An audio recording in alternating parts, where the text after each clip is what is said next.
Geico presents sharing versus oversharing. Way early this morning, Brad Higdon shared a major spoiler alert from everyone's favorite hit show, sad emojis to express his feelings about the plot twist, and a playlist he made to drown out his sorrows? Dude, oversharing alert. Brad, Geico has something worth sharing with those who haven't befriended you. Like how you could save hundreds on your car insurance at geico.com. So stop moping about the post-apocalyptic world and start saving in the real world. Geico. 15 minutes could save you 15% or more on car insurance. Blog Talk Radio. Welcome to Saturday Symposium with Dan Wilson. But before we get going, a few words of wisdom from Red Skelton. Take it away. I remember a teacher that I had. Now, I went through the 7th grade. I went to the 7th grade. I left home when I was 10 years old because I was hungry. And this is true. I work in the summer and I go to school in the winter. But I had this one teacher. He was the principal of the Harrison School in Vincennes, Indiana. To me, this was the greatest teacher, a real sage of my time, anyhow. He had such wisdom. And we were all reciting the Pledge of Allegiance one day. And he walked over, this little old teacher, Mr. Laswell was his name. Mr. Laswell, and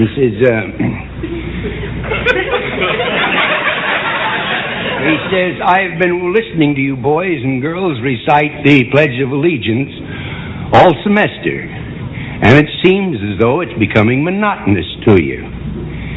If I may I recite it and try to explain to you the meaning of each word. I, me, an individual, a committee of one, pledge, dedicate all of my worldly goods to give without self-pity, allegiance, my love and my devotion to the flag, our standard, O glory, a symbol of freedom. Wherever she waves, there's respect, because your loyalty has given her a dignity that shouts freedom is everybody's job. United. That means that we have all come together. States. Individual communities that have united into 48 great states. 48 individual communities with pride and dignity and purpose. All divided with imaginary boundaries, yet united to a common purpose, and that's love for country. And to the republic, a state in which sovereign power is invested in representatives chosen by the people to govern. And government is the people, and it's from the people to the leaders, not from the leaders to the people, for which it stands. One nation, meaning so blessed by God, indivisible, incapable of being divided, with liberty, which is freedom, the right of power to live one's own life without threats, fear, or some sort of retaliation, and justice, the principle or qualities of dealing fairly with others.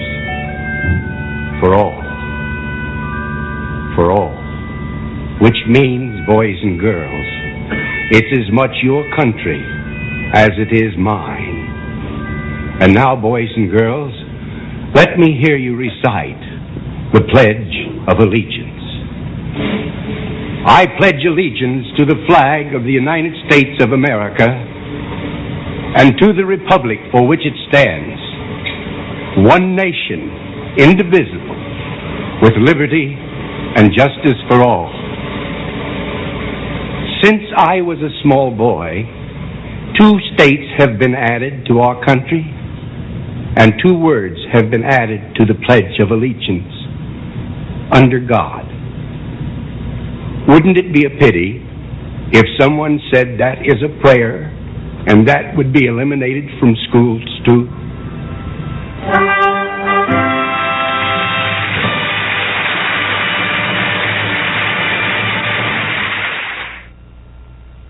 One of the greatest renditions of the Pledge of Allegiance that I've ever ever heard in my life.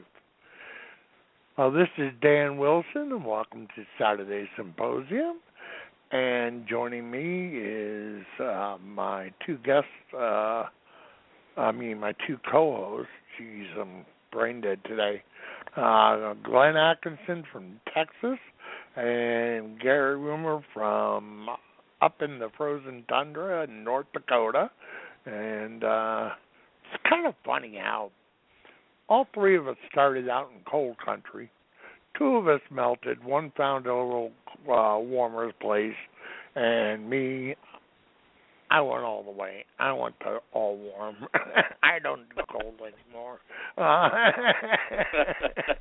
I tell you, the way it is up here in North Dakota, it's 20 below right now. And I kind of wish I was where you were at there, Dan. I think it's 68 right now. 68. And, that's a heat wave. we're supposed to be up to 72 today, I think, somewhere like that. But, this has been an interesting week in politics. We had the debate, at which point I think we finally found our three top contenders. Unfortunately, two of them were left out that I believe should be part of that group. But it looks like Donald Trump, Ted Cruz, and Marco Rubio. Of the three, I would say Rubio is the most establishment-oriented. Cruz is much more conservative, but still has some establishment. Lord knows about Donald Trump, but we'll figure it out. But the two I feel that should have been included are Dr. Ben Carson and Carly Fiorina. Reason why is when Dr. Carson was brought on as a part of Johns Hopkins University, it was nothing more than a normal med school. And Dr. Carson pretty much single-handedly turned it into one of the greatest learning institutes in medicine in the country. That says a lot for an individual, because the president, first and foremost, needs to be a great manager. And he also needs to know who to surround himself or herself with. Because this is what made Ronald Reagan so great. He understood his shortcomings. And what he did is he brought in the greatest minds in the country and created his cabinet. So what he did is he understood his own shortcomings, his own limits. And we have people like Art Laffer, who I'm praying to God will go into the next cabinet because of his brilliance in economics. Art Laffer is the one who created Reaganomics. And he created himself an entire group of brilliant people, of which between Fiorina, Carson, Cruz, Trump, that entire group, and of course Carson, that entire group is probably some of the most brilliant minds in this country. And what I would suggest to whoever wins the primaries, that they include that entire group within their cabinet, and when they run for president, they should be inclusive and show themselves as a dream team. Never in the history of politics has a presidential candidate announced his cabinet prior to being elected. And to show that here I am coming in with all these brilliant minds behind me, this is how I'm going to get things done. And regardless of who wins amongst that group. But we have been blessed by God with probably the most talented group of individual conservatives that I have ever seen. Even during when Reagan ran, we did not have this level of competition. I mean, look at everybody who's running. And I should include Paul, too. Because Paul, when it comes to domestic affairs, is brilliant. He just falls short when it comes to foreign affairs. Rubio knows everything when it comes to foreign affairs and would be a wonderful Secretary of State.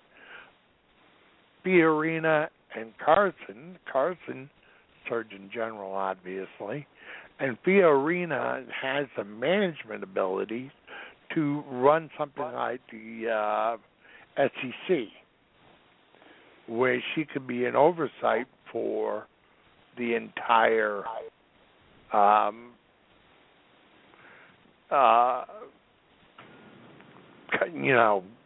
our corporate system, because the SEC has fallen short when it comes down to things like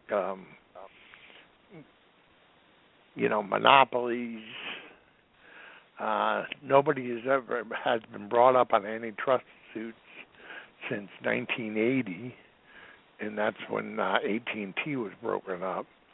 And we have several monopolies right now that are creating an economy that is no longer a free enterprise economy. It's being run by specific monopolies.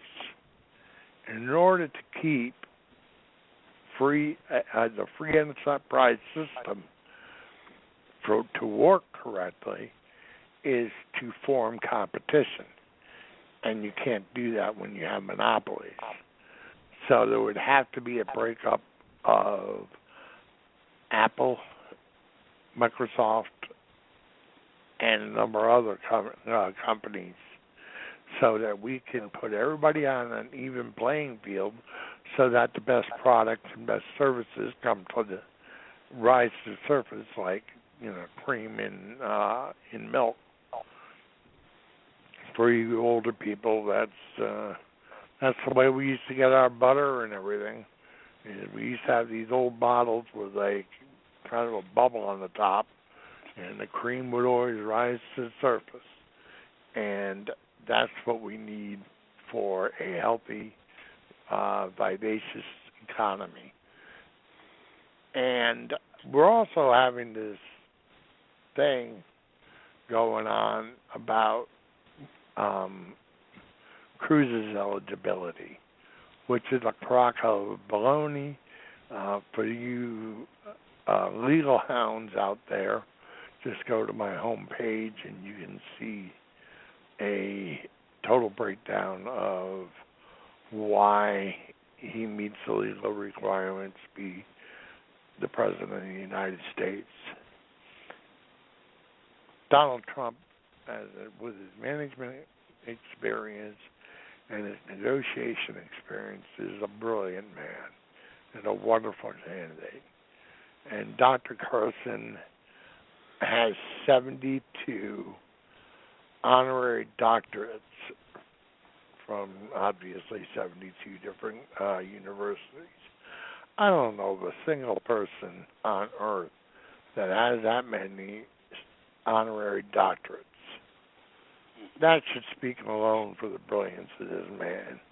And Carly Fiorina started out on the bottom and worked her way to the top of one of the largest computer corporations in the world. Now, that should say something in itself. And people are underestimating Fiorina and Carson. Fiorina, I have no idea, and Carson because he's soft-spoken. Yeah, you're talking about two brilliant minds that need to be used, because the mess we're in today is beyond the capabilities of any single person, because this mess is, as everybody knows, this mess is about as big as you can get. And we're going to need to make some major changes. We need to get rid of a lot of departments. If we are going to return this country to what our forefathers envisioned, we need to start breaking down this federal government down to size. And we don't need departments that are going to be watching a shrimp on a treadmill. Or we don't need to know about the mating habits of a gecko. I'm sorry, this is not an X-rated government. Leave that department to geckos in their little gecko homes. And we don't need to know how a desert tortoise walks around the desert. Let that be taken up by universities throughout the country, and if they want to do a study on it, great. But it should not be part of our federal government. And we need to get rid of departments like that. And if you want a means of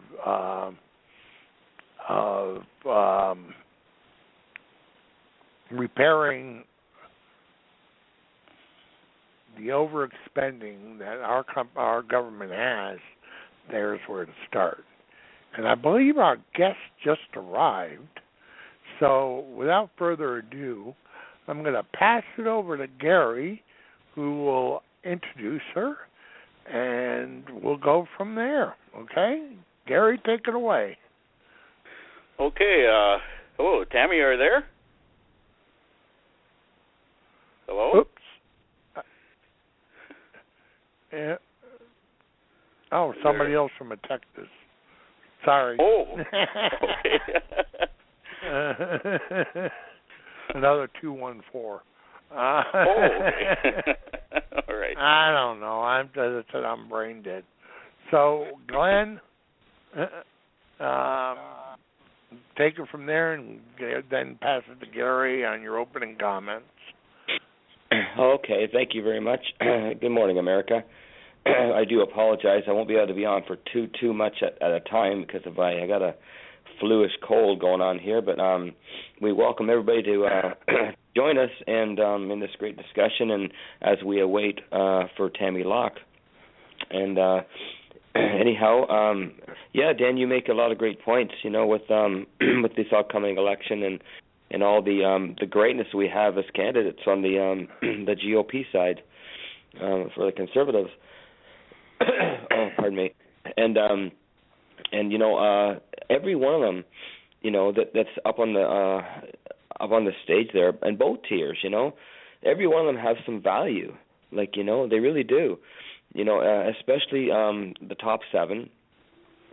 But you know, at the same time, Carly Fiorina should be in the top seven. I think she should be in there more than Chris Christie, to be honest with you.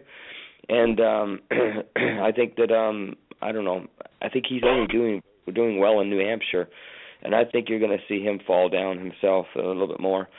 And unfortunately, I think you're going to see Rand Paul out in the next week or two. As soon as Iowa hits, you know, as soon as Iowa hits in the first part of February there, I think you're going to see Rand Paul out, and a couple others too, I think. Jeb Bush, I don't know what he's even doing there. I really don't. I mean, he has some things to offer, but not much, because I think this country's done with Bushes and Clintons.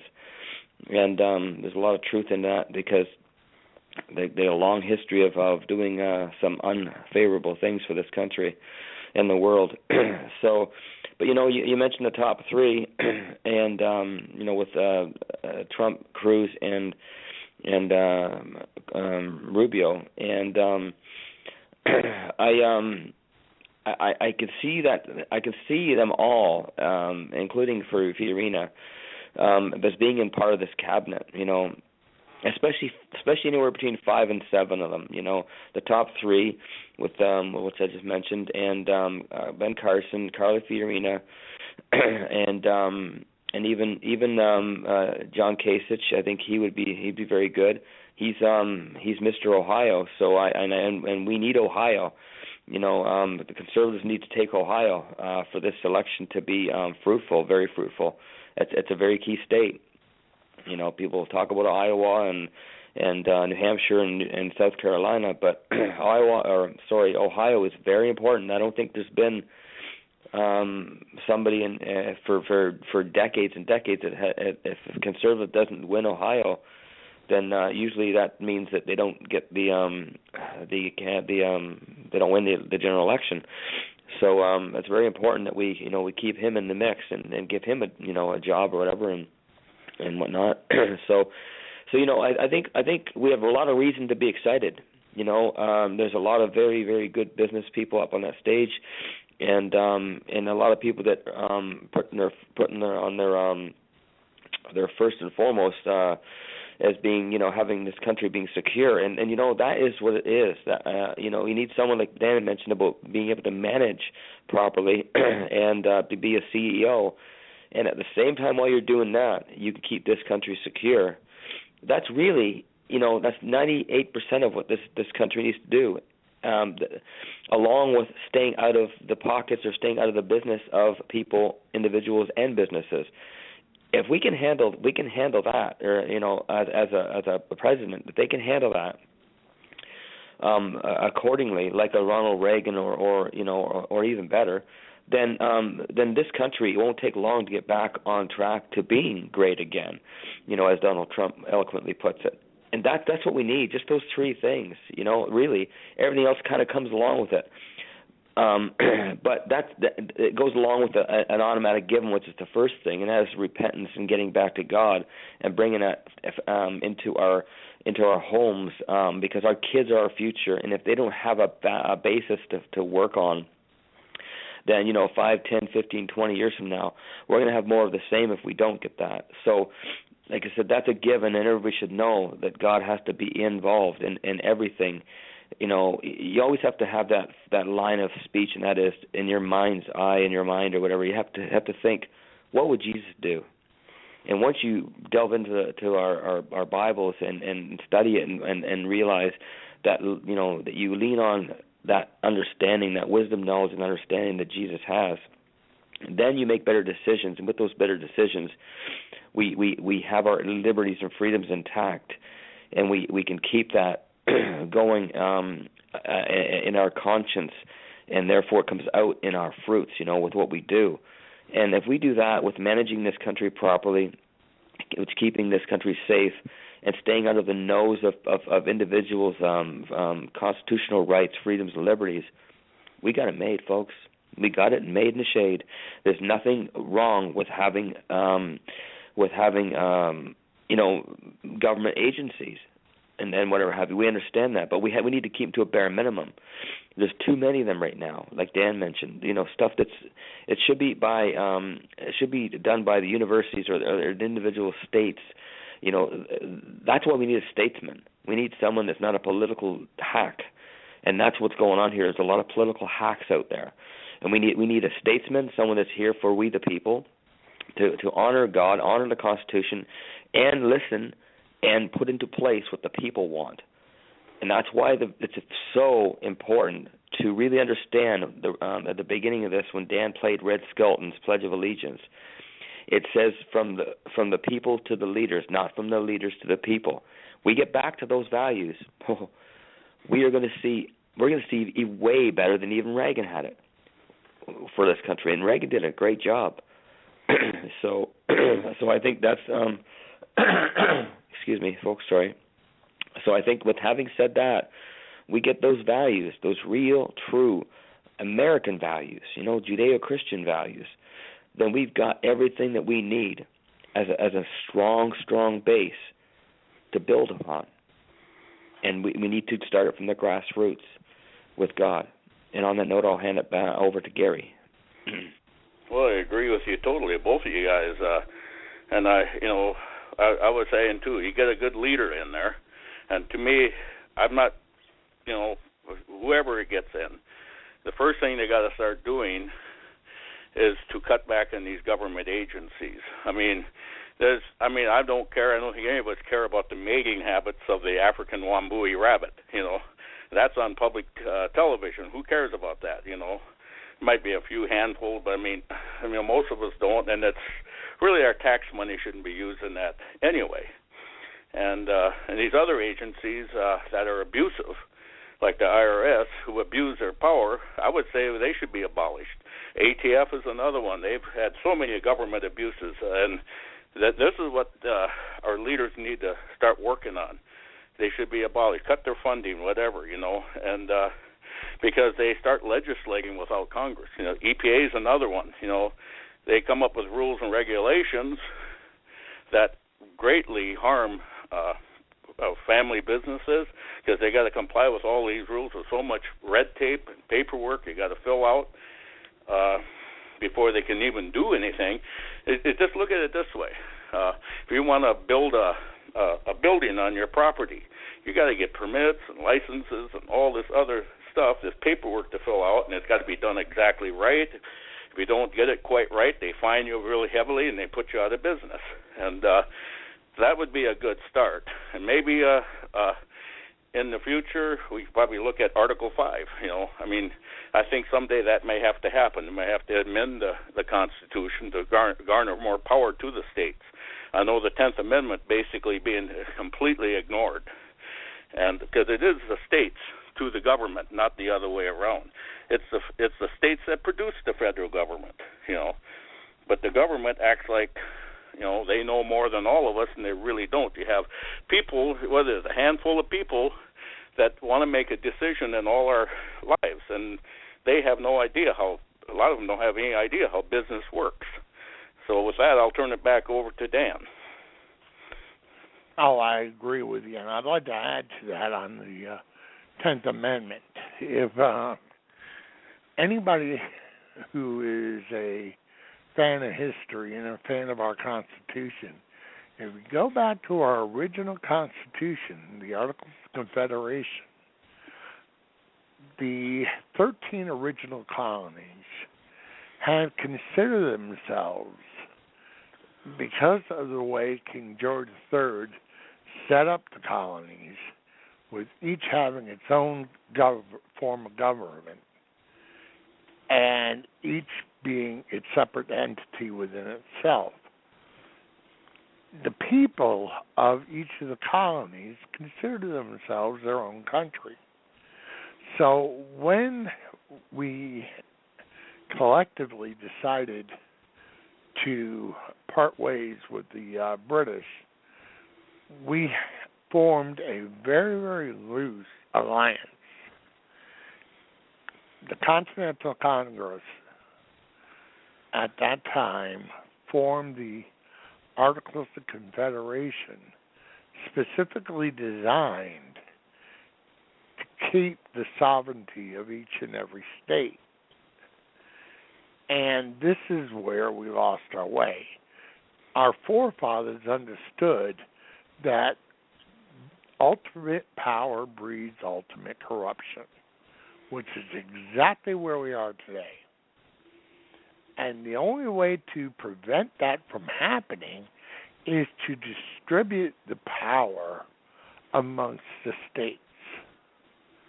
So you have the federal government being kept to what is specified in the Constitution and allow the states to pretty much handle everything else. Now, things like Social Security and things like that, helping with the those who are incapacitated and unable to work and things like that, the federal government can help with that through collection of corporate taxes and distribution of that to assist. But For instance, FICA should be handled by every state with an agreement that if a individual becomes sick in another state, that state A, who is where a visitor is, simply bills state B, who is covering for this individual anyway. And just allow it to be like that. It can be very, very simple. We could simplify this whole system. We could make it far less corrupt, because in an individual state, you have much more access to your legislators than you do on the federal end. And this way, from the town hall, it gives the town hall more power to decide over what's going to go on in the county. It gives the state legislators more power to dictate what is happening within the states. And this is the whole key behind it. This way, if you are anti-gun or something, you want more regulations to that, as long as you adhere to the Constitution of the United States, which are the laws of the land, that's fine. But if you want to do like what's going on in New York City or something like that, that is up to the representatives of the state, and that's up to that individual state. Although things like open carry, if one person in state A has the permit to open carry, then they should be allowed to open carry no matter where they go. As long as they have their little card and said, I paid my taxes. But we need to, first of all, take away the power from the federal government, because that is what is destroying us. We also have to limit the power of the executive branch. That is another. And Gary also mentioned Article 5 Convention. Now, a lot of people are misunderstood about Article 5. They think that it is a convention designed to reestablish the government. And that's not really what it's designed to do. It is designed to enable the people to add or delete or amend our constitutional amendments, and thus alter the laws of the land. So, for instance, if we know that on the federal level, we would never be able to get past an amendment limiting 2 terms for every legislator, including the Supreme Court. And then the Supreme Court should be under the same 6-year term as the Senate, so that we are not stuck with a party-oriented Supreme Court. That every 6 years we can get rid of one bunch and throw in another, and this way one party is not going to be stuck with 7 conservatives or 7 liberals running the entire thing for 50 years. You see, we got to make some changes, and this is where Article 5 comes in. Article 5 comes in saying that the people understand the weaknesses of the country, yet we know that that our federal government's not going to pass these amendments, so therefore it's up to the states and the people who are separate from the government.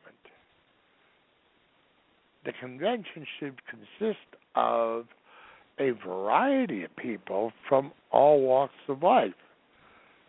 representatives from every aspect of our life.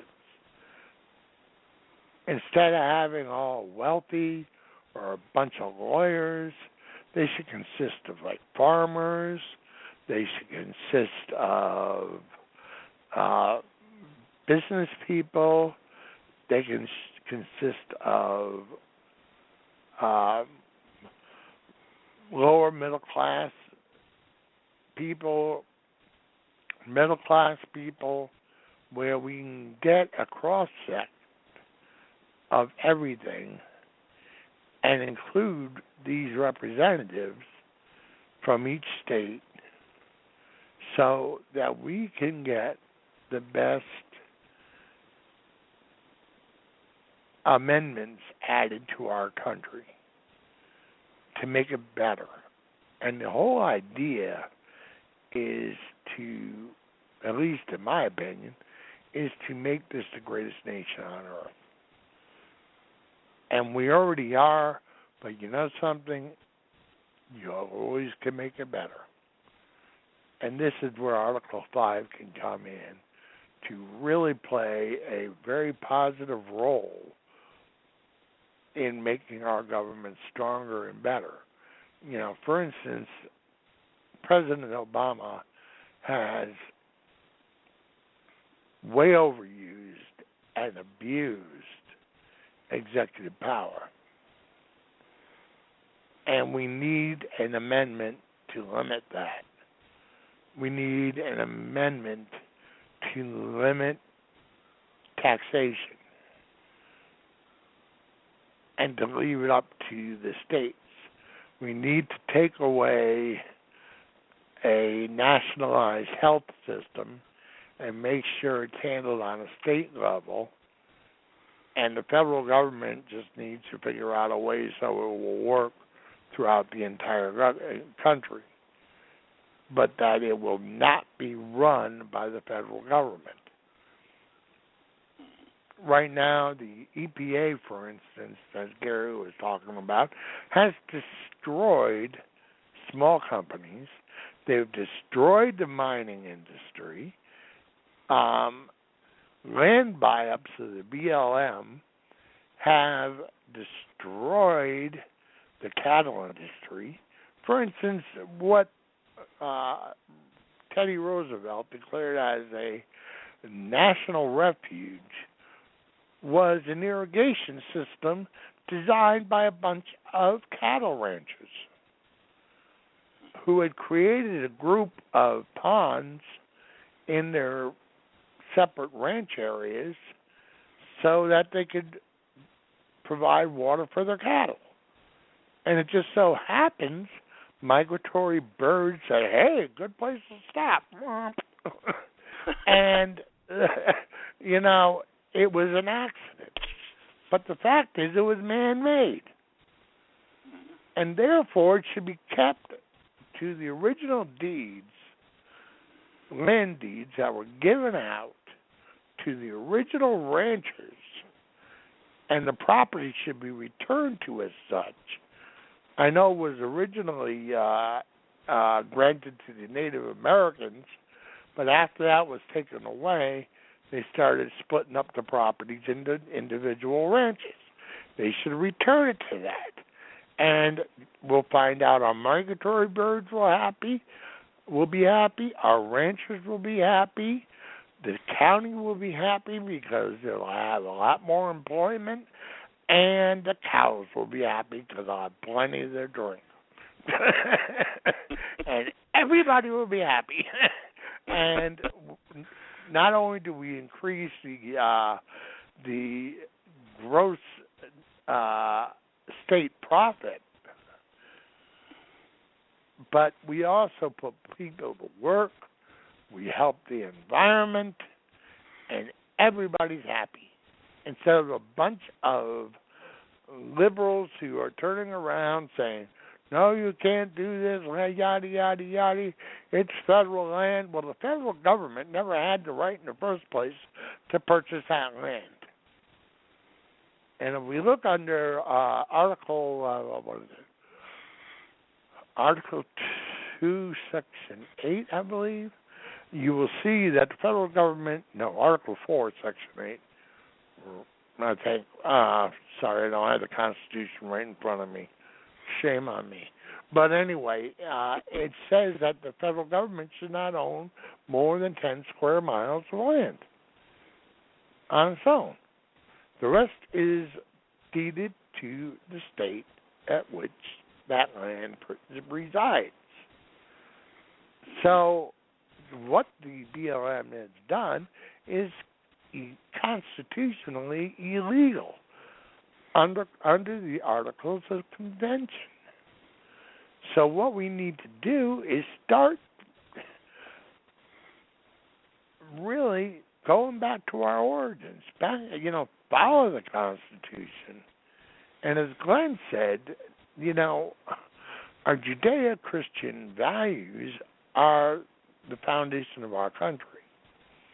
And I wish we could figure out a way where maybe we can give tax credits to families who go to church every week or go to the synagogue. It doesn't really matter, but they are going to their houses of worship every week. Give everybody tax credits to do that.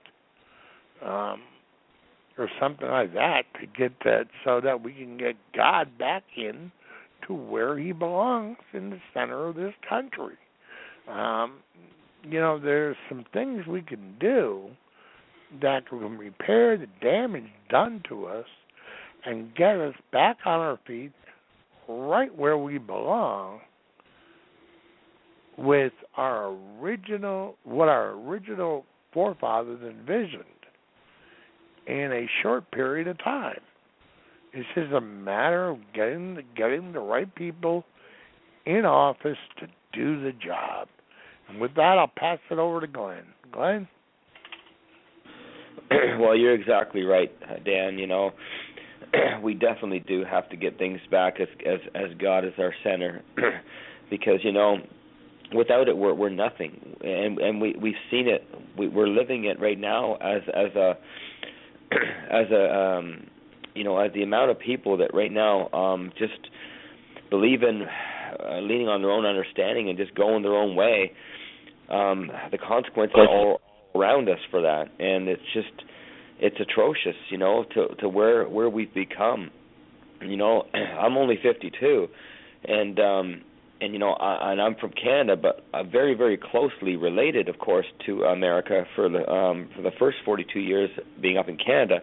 I could see everything slowly turning away from God, including Canada, the whole world. It's not just America, but as leaders that America and Canada is in this world, we have to lead by being led by God first, because a great student can only be great if they're following a great leader, and the greatest leader, the only real leader, is actually Jesus Christ himself. And in order to get back to that, we have to recognize why we're here, how we got here, and what we're supposed to be doing while we're here. And a lot of that's lost. It's like walking out into a frozen lake that you think's frozen, and all of a sudden you fall right through, and you're drowning. And this is exactly what's going on in the world right now. We're all needing a hand up, not a hand out. And the hand up is from when we're in a situation where we are feared for our lives, and we need to get a hand up to get to the surface again. And this is what's going on. We've as a whole fell through the crack, or been pushed, or allowed it. Whatever way we got there, we got to figure this out and get out of it. And I see it happening. I see the movement happening, especially in the last 2 to 4 years. Mostly in the last year. And that's the thing. The good thing is for the last few years, we're seeing people wake up gradually, more so in the last 4 years, 3 years. And every year that's come to where we are now, it's like doubled every year. And that's a great sign. It's a great sign. But we got to keep the voices going. Mine isn't that good right now.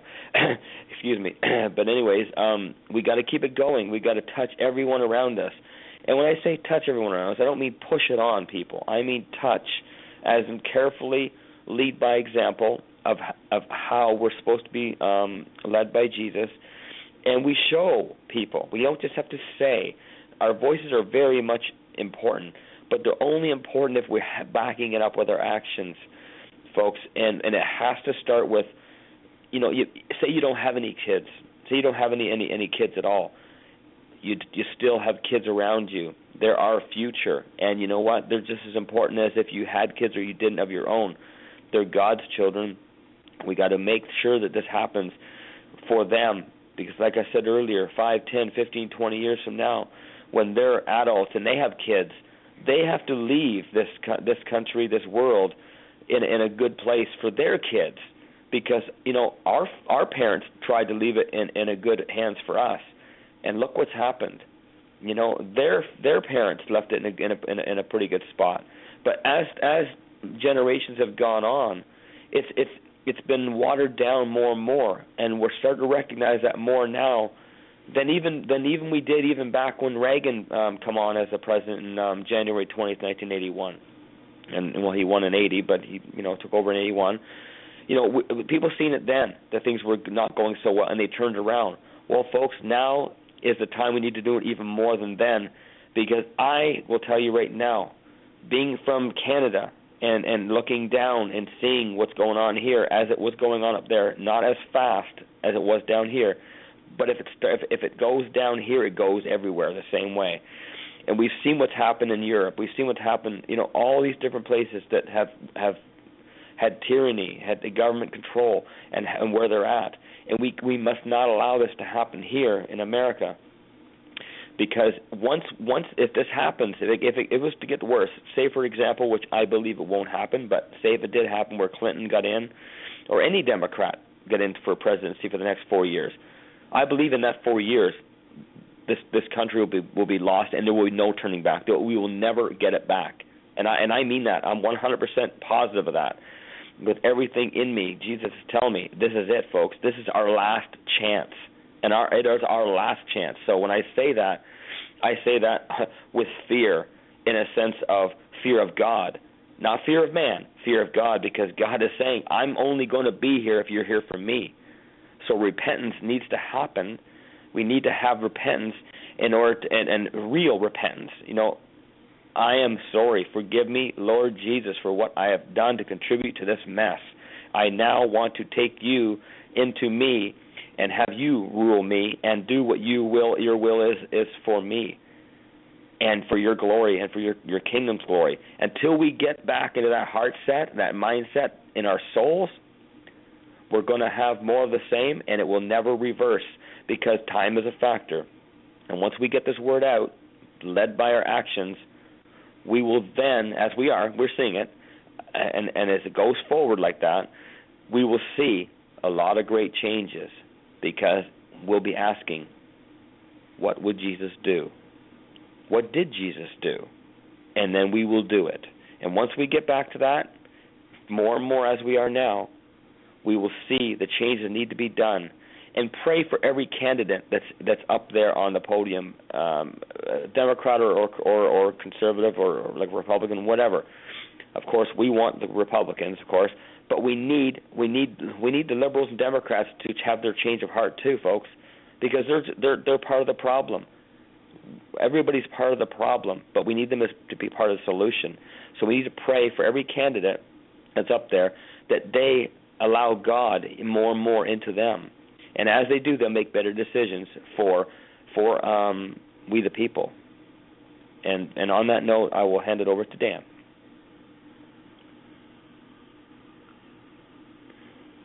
Oh, did we lose Dan? I wonder if he hit the mute button. I don't know. Hopefully he didn't get dropped off. But you made I hit the mute button. There you go. Okay.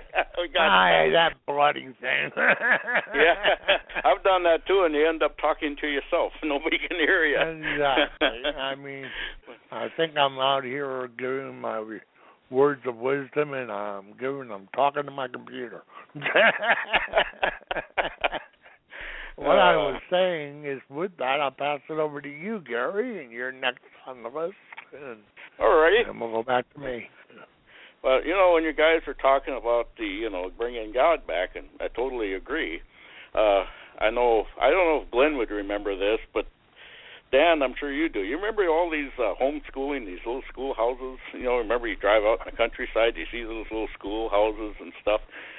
They're private little schoolhouses that were on the side of the road.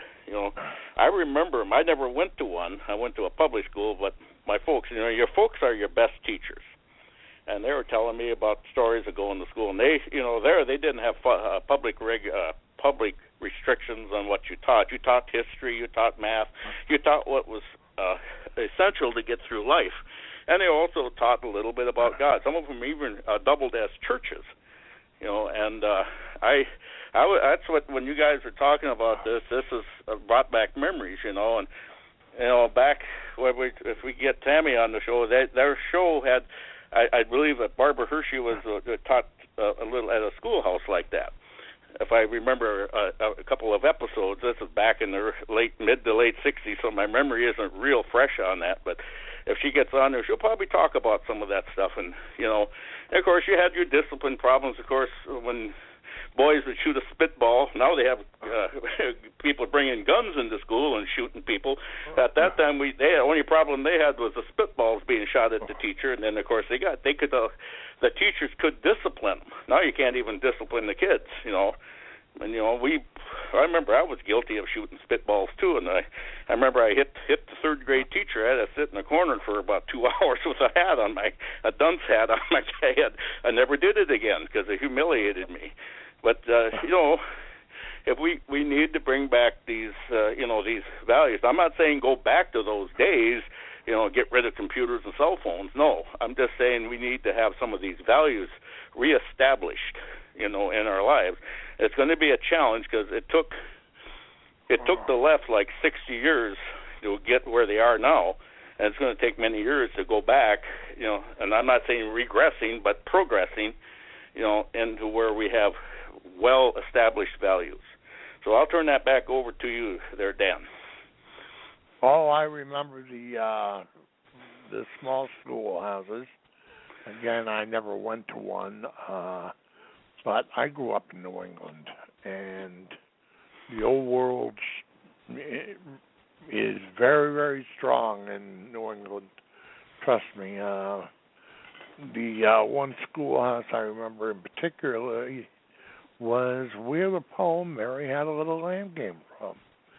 And few people realized that Mary was a true person, and so was her little lamb, who ended up becoming a sheep and ended up getting scared by a bull.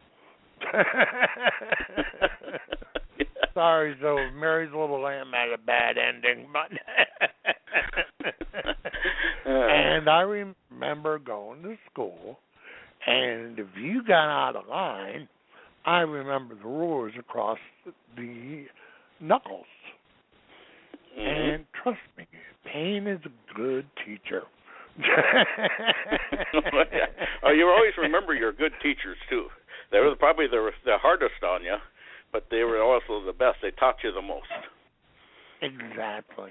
And this is what we need to return to.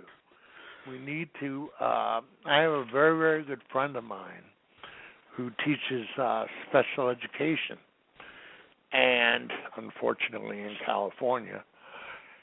And he has told me the frustrations that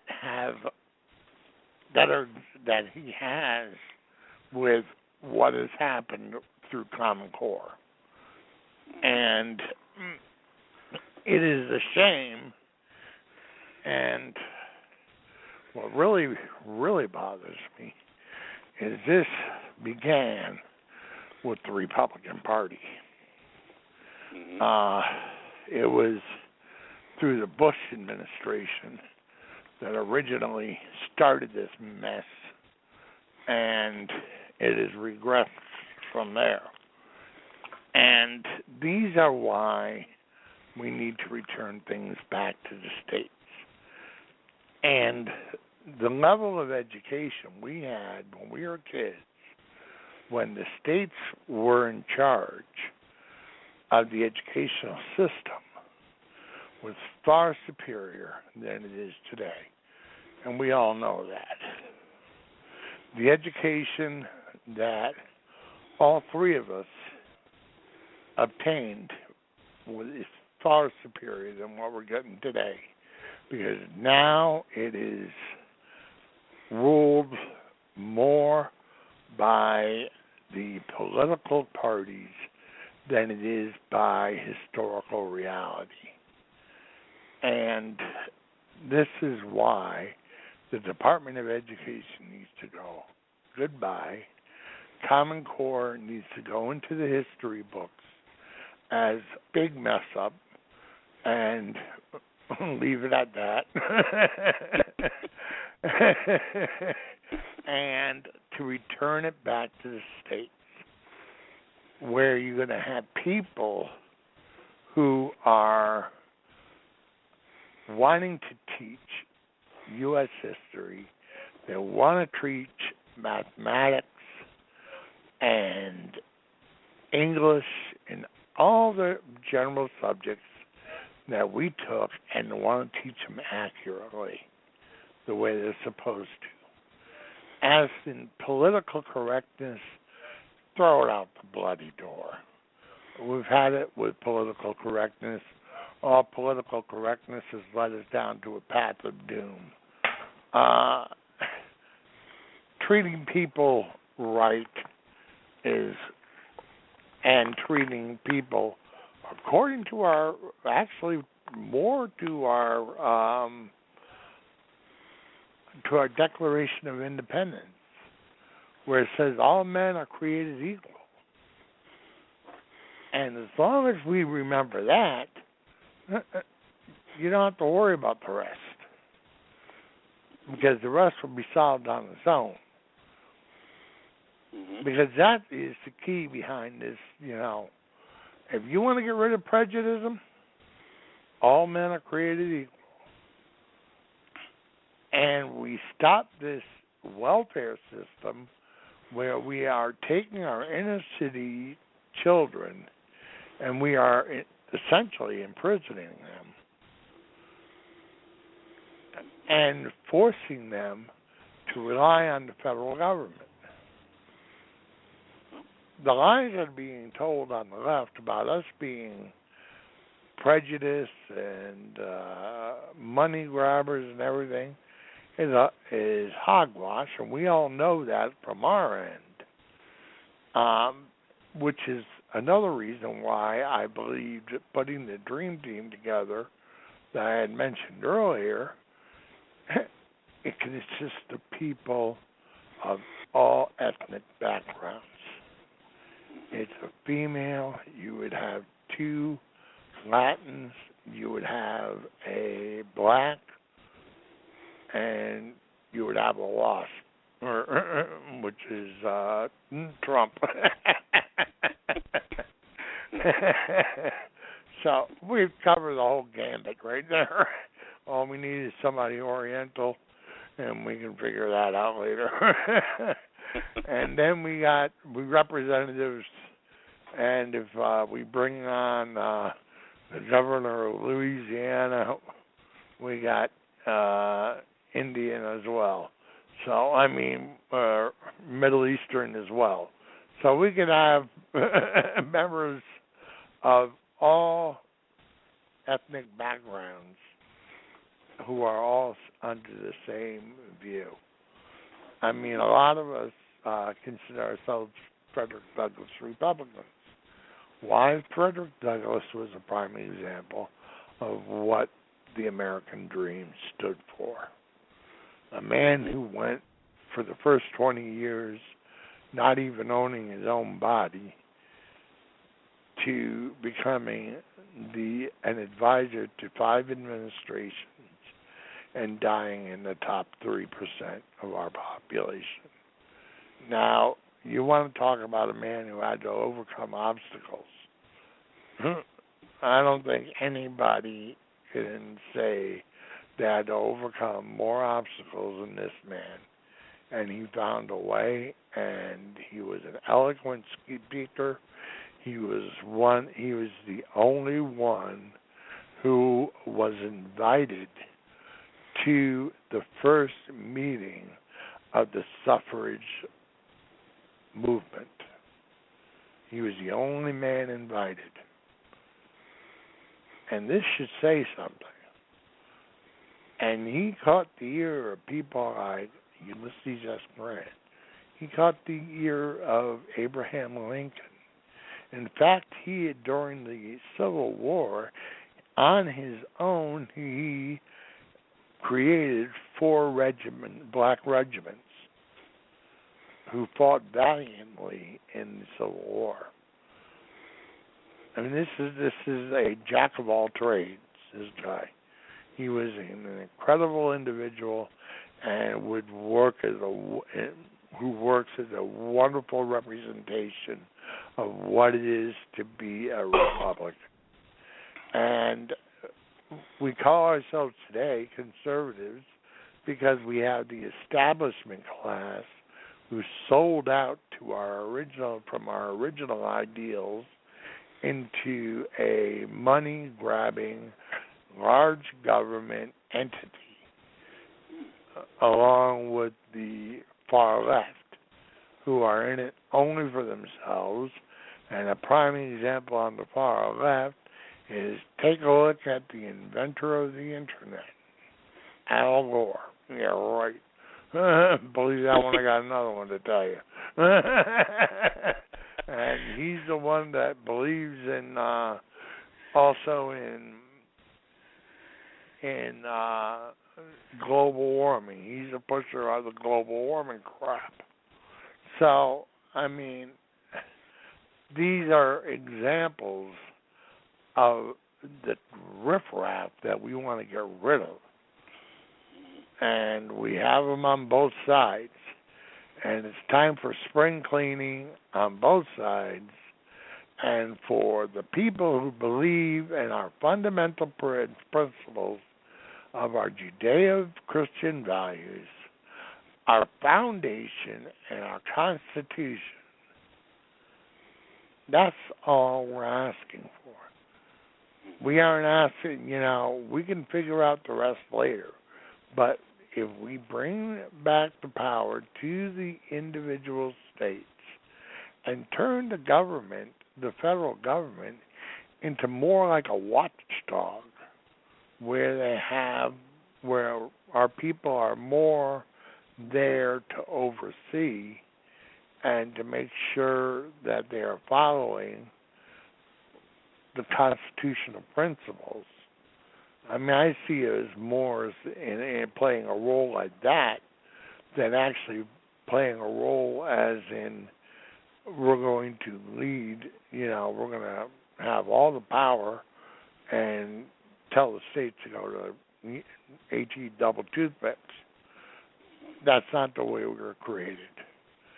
And that's not what we are as a people.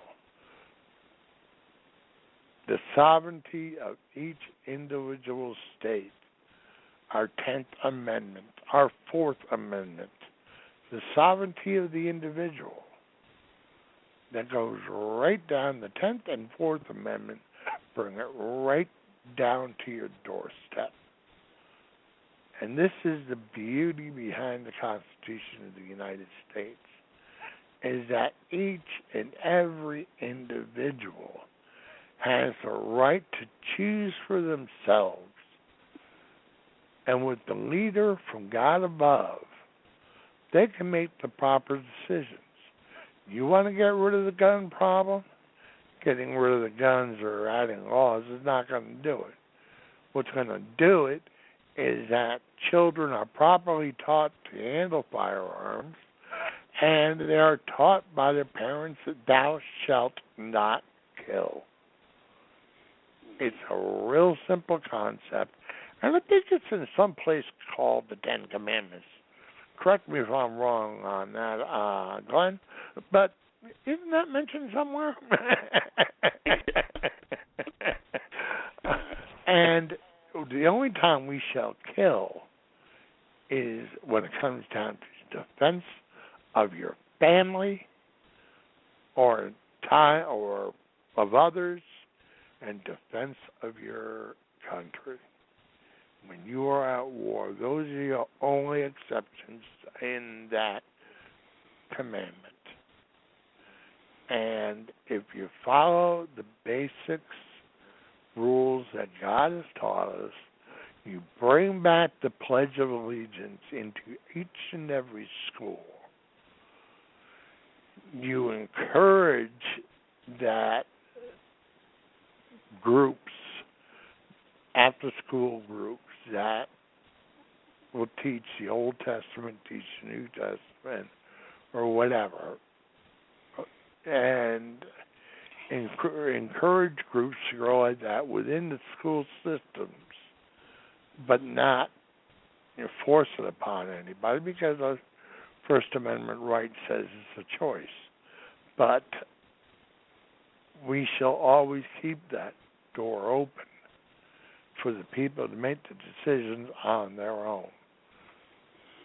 But the things we really need to work for is to return the family entity to, because the child is not going to be taught by the government, whether it's state or federal. It begins at home. With that, I'll pass it over to you, Glenn. Well, I totally agree with you, Dan, and people need to understand these facts, their future depends upon it. Their now depends upon it. It's just the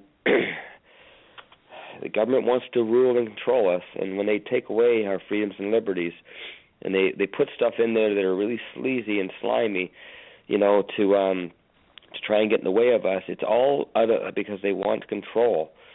And you're right. We need some house cleaning from both sides of the aisle, maybe it be Republican or Democrat, because there's people in there that are claiming they're Democrat, and people that are in there that are claiming they're Republican, and they're not. They're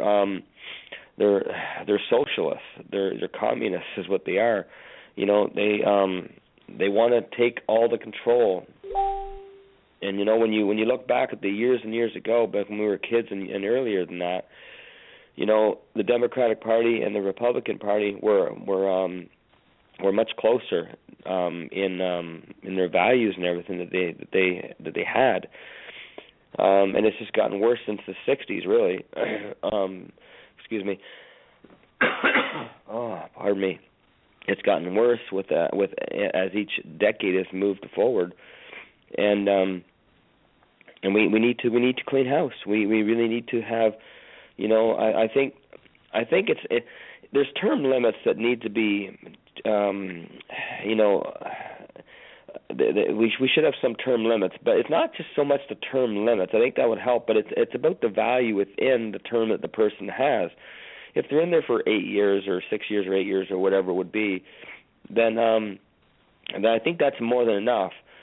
Because even after 8 years, if they're great, and then all of a sudden their term limit comes up and now they cannot, resume their position, it's kind of sad when you look at, we have some people that have been in there for many years that have actually done some great things. But there's that's just an exception usually. So you can't, you have to have term limits, but because you can't really gauge, like, okay, well, you can continue if you've done a good job. You can't. That's how the voting process works. They say, oh, they did a good job, even though they didn't. So the problem is we do need to clean house, and there does need to be term limits. And it's just too bad that the odd good one that's in there that will be there for 12 years or 14 or whatever, or even longer, that have done such a great job that they have to, they have to be overlooked in a sense by that process. But it is for the greater good to have term limits, because that's how you clean house. And I really think there should be if someone's been doing something for, they're voted in and they have 4-year term, for example, or whatever. And Canada's done this back not that long ago. In 2011, they did this where they had a referendum, and that was on their prime minister. After a few years or whatever, theirs is a little different up there, but they had a referendum where the whole country said, okay, you know what, we're going to have another vote in the middle of it wasn't even an election year, and they did it, and they had a process. I think that should be allowed, where there should be, or not, maybe it's allowed here, but it hasn't been enforced. At least I've never seen it. And they should have some kind of a referendum where, if someone in Congress or a president or whatever is not doing what they said they were going to do, if they're not going to be tried for treason or not going to be tried for anything that they promised, then the referendum should actually be out there where they can actually have another election. And that costs a lot of money to have a referendum. It's an election process. But at the same time, it's because it's from we the people, from the people to the leaders, not the leaders to the people. And if we see that they're not doing it, they need to be checked. They need to have their checks and balances. We need to see if they're saying they're doing it. If they haven't, then we need to have some kind of system that holds them accountable. And that could be it, So, what do you think about that, Dan? Along with term limits, what do you think of that? And Gary? Term limits, I think it's a great idea. Yeah, and we could actually put that clause into Article 5, where we have the ability to declare a referendum because we feel that these individuals should be tried or at least, investigated in terms of treason, whatever else, because right now, what Obama has done is nothing short of treason. We know that. Same thing with Hillary Clinton. Both of them have abused their positions and only to destroy our country. Hey, Dan? And both, yes. I don't mean to interrupt, but I just got a hold of Tammy. She says she's calling in now, so. Okay, I just found another 214. Is she asked her? She's in Texas. She's in California, but we could check it and see who's calling in. Maybe it's a different number. 909. I found her. Okay. Here she is, and I'll let you introduce her. Oh, hi, Tammy. How are you? Is this Gary? This is me. Well, it's nice to have you on the show. Hello, Mr. Rumor. Well, how are you doing? I'm doing well, thank you. How are you? I'm doing great. It's cold up here. It's about 20 below zero, but we're used to it up here in North Dakota. So. Yikes. But anyway, I had to be used to that when we were filming the Monroes in Jackson Hole, Wyoming, so I know what you're going through. Okay. But anyway, I'd like to introduce you to Glenn Atkinson and then Dan Wilson. He's the host, pretty much the host. We're the co-hosts, and I'd like to introduce you to him. And what we have you called in on is to kind of give you a history of how you got started, and just kind of fill us in. We're going to let you speak and just kind of give us a rundown. Okay. Well, first of all, hello, Glenn, and hello, Dan. Well, hello there. Nice to have you on. Thank you nice so much. Nice to meet you, and glad to have you as a guest on our show. Thank you. Thank you very much. It's a true honor. So the question was a little bit about my life. Well, when I was a little girl, my sister Cheryl was already in the movie business. She did Father Goose and One Man's Way, things like that. And she was going for a role, and we usually had someone that watched me. I was only 18 months old at the time, but the lady that watched me couldn't watch me that day, so my mother had to take me with her on my sister's interview, basically, audition for the role of Sally which played Robert Redford and Diana Hyland's daughter. Well, since my mother couldn't find anybody to watch me, she had to take me with her. She left me in the room with the director's secretary, and the secretary said, "No problem, Mrs. Locke, I'll watch your daughter Tammy." So my sister and my mother went into the room adjacent to the room that I was in, and for whatever reason, the secretary got up to get a cup of coffee and left an 18-month-old baby sitting there by herself. Well, luck as would have it, I knew where my mother was. I had to go to the ladies' room, so I opened up the door and walked in, and I said, "Mommy, potty, Mommy, potty." And the producers and the directors looked at me, and then they looked at my sister Cheryl, and then they looked at me and they said, "We want her, not her." And that's how I got into the business.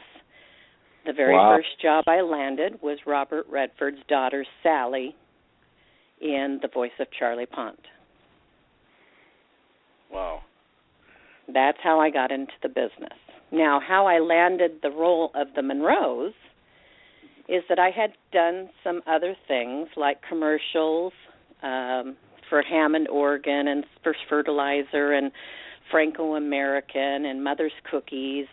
And I also did a movie with Anne Margaret, and I played her daughter. And so I guess the head guy at 20th Century Fox saw me doing that movie. So he called my mother, and he said, "I'd like to get an interview with you and Tammy." And so my mother and I went down to 20th Century Fox, and the gentleman came out of his office. I don't recall his name. And I apparently just ran past him into his office, and he met my mother and said, "Hello, I'm so-and-so." And my mother goes, my daughter just ran into your office. And so they both walked into the office, and I had apparently gotten up on his captain's chair of his desk. I kicked my feet up onto his desk, and I had the phone in my hand, and I was just talking away as if I was talking to somebody on the other line. And he looks at me, and then he looks at my mother, and he says, "Well, if she's got enough nerve to do something like that, she's perfect for the role of Amy in the TV series The Monroes that I'm casting." And that's how I got Amy and the Monroes. Isn't that something? Yeah. But the nice thing is that I was so blessed as a little girl. I don't know how I became so blessed to be in that world, but I grew up with all the greats. I grew up with Clint Howard and Ronnie Howard. Ronnie played in Happy Days. He also was Opie in Mayberry RFD. And I was instructed by their father, Rance Howard. I grew up with Butch Patrick. He played Eddie Munster. I grew up with Billy Mooney. He played Will Robinson on Lost in Space. I grew up with Darby Henton. He played Israel Boone in Daniel Boone. I grew up with all the child greats, basically, and I was just so blessed to have been able to be honored to do that. So it's sure nice to have you on this show. It's a treat for all of us to have you on here. Well, thank you very much. You're welcome. Do you have any questions for me? Well, I remember all those shows, and I'm basically the same age as Ron Howard and the whole group. So I grew up with all of you, and Mayberry RFD, and I can tell you stories of Lost in Space, and I drove by 20th Century Fox once. But that's about as close as I came.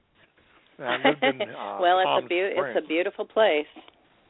I lived in Palm Springs, and the house next to me is where Hedy Lamarr lived. Ooh. And catty corner to me was where Bing Crosby lived, and just across the street was Bob Hope's original house. Out of all of them, the only person I got to meet was Bob Hope, and well, what an honor. Sonny Bono's wife, but so. How fun, though! That would have been awesome. Yeah, it was. I mean, my gosh, who meets Bob Hope, for heaven's sakes? Yeah, I would have loved to have met him. You were the wonderful man and very friendly. I wish I could say the same for his better half, but we'll keep that to myself. I know what you mean. I can say that Mary Bono, another fellow Republican, was a wonderful person, and I never only saw Cher. I mean, every once in a while you see one of these movie stars walking by. And I knew Barry Manilow and a few others. Wow. Into airplanes, but I'm not don't consider myself a Hollywood person at all. I'm just me. Just your everyday you and me. Exactly. I'm an everyday person. So. Yeah. Did Gary also tell you about the other things that I've done? No. I'd like to hear the rest of your that's why we have you on there. We want you to tell, because I've heard you sing. You're a great singer, too. Very talented in music. Oh, that's very sweet. Thank you. You're welcome.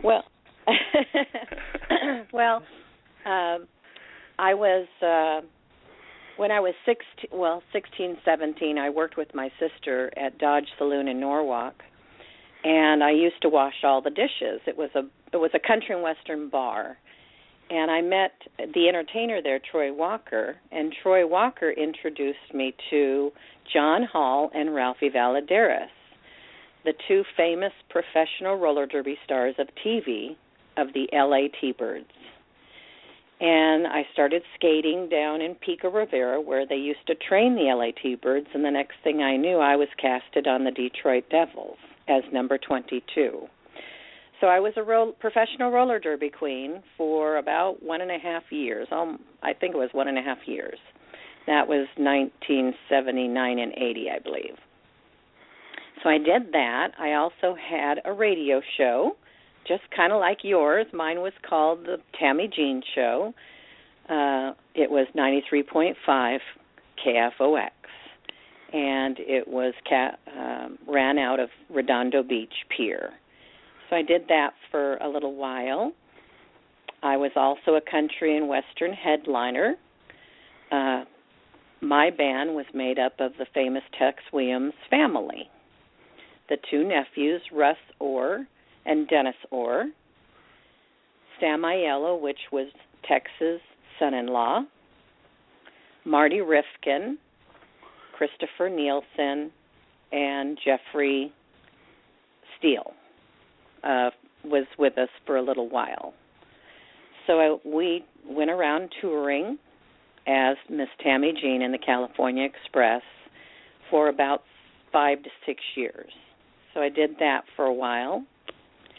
And when I wasn't doing all of the entertainment stuff, my father always tried to keep us grounded. So I remember my father was a 40-plus year veteran of Northrop Grumman Corporation. He was an electrical engineer. And I remember going with him at earliest of age 5, and he taught us that reality is the real world of working. The entertainment side was just the fun side of your other world. But reality is what's going to make you the money, basically. And so I've always had a regular job. I worked at Northrop Corporation, first in the electrical wiring department for the F-18 jets. So I soldered and wired all of the instrumentation panels. From there, my father put me into a department called as graphite. So in graphite, they made all of the speed brakes and the leading edges and things like that. So I started doing that as a trainee, and I went all the way up to the top, and I became an instructor in graphite composites for the horizontal stabilizer for the T-38 trainer. So I trained people coming in on how to do the graphite. So I was there for 13 years, I believe it was, and I went from there to Hughes Helicopter, and I did the Apache Attack helicopter. I have always had a regular job because of the way that my father raised us. It basically he wanted to keep us grounded, and he achieved that goal. But there was one thing that I remember most of all, and that was my father always teaching us that can't got stuck in the mud, and it's still there. If you teach a child from the time that they're able to understand the language of whatever you speak, and whenever that child says, Daddy, I can't, or Mommy, I can't, and you turn around and you keep reiterating, Tammy, or whatever the child's name is, can't got stuck in the mud, and it's still there. Choose another way. So that child is raised learning that the term can't is not in their personal equation. So therefore, I can is the only thing that they know. So therefore, not only did I build airplanes, my father was an inventor. He invented a lot of the machines that run a lot of the things at Northrop Corporation. I, too, am an inventor. I invented some things at Northrop, so they've got patents on a couple of my inventions. And then doing all the things that I did, working at all of the different corporations, no matter what company that I went to and worked for, I always invented something for them, no matter what company that it was.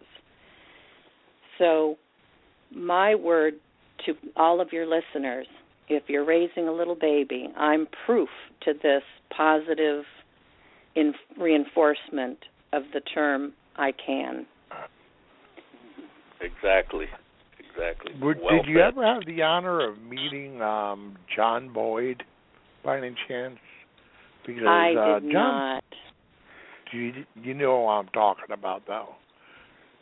Yes. John Boyd was basically the father of the F-A-18 and the F-16, who actually were both in competition with the Air Force when they were originally coming out with that concept to produce a more inexpensive aircraft.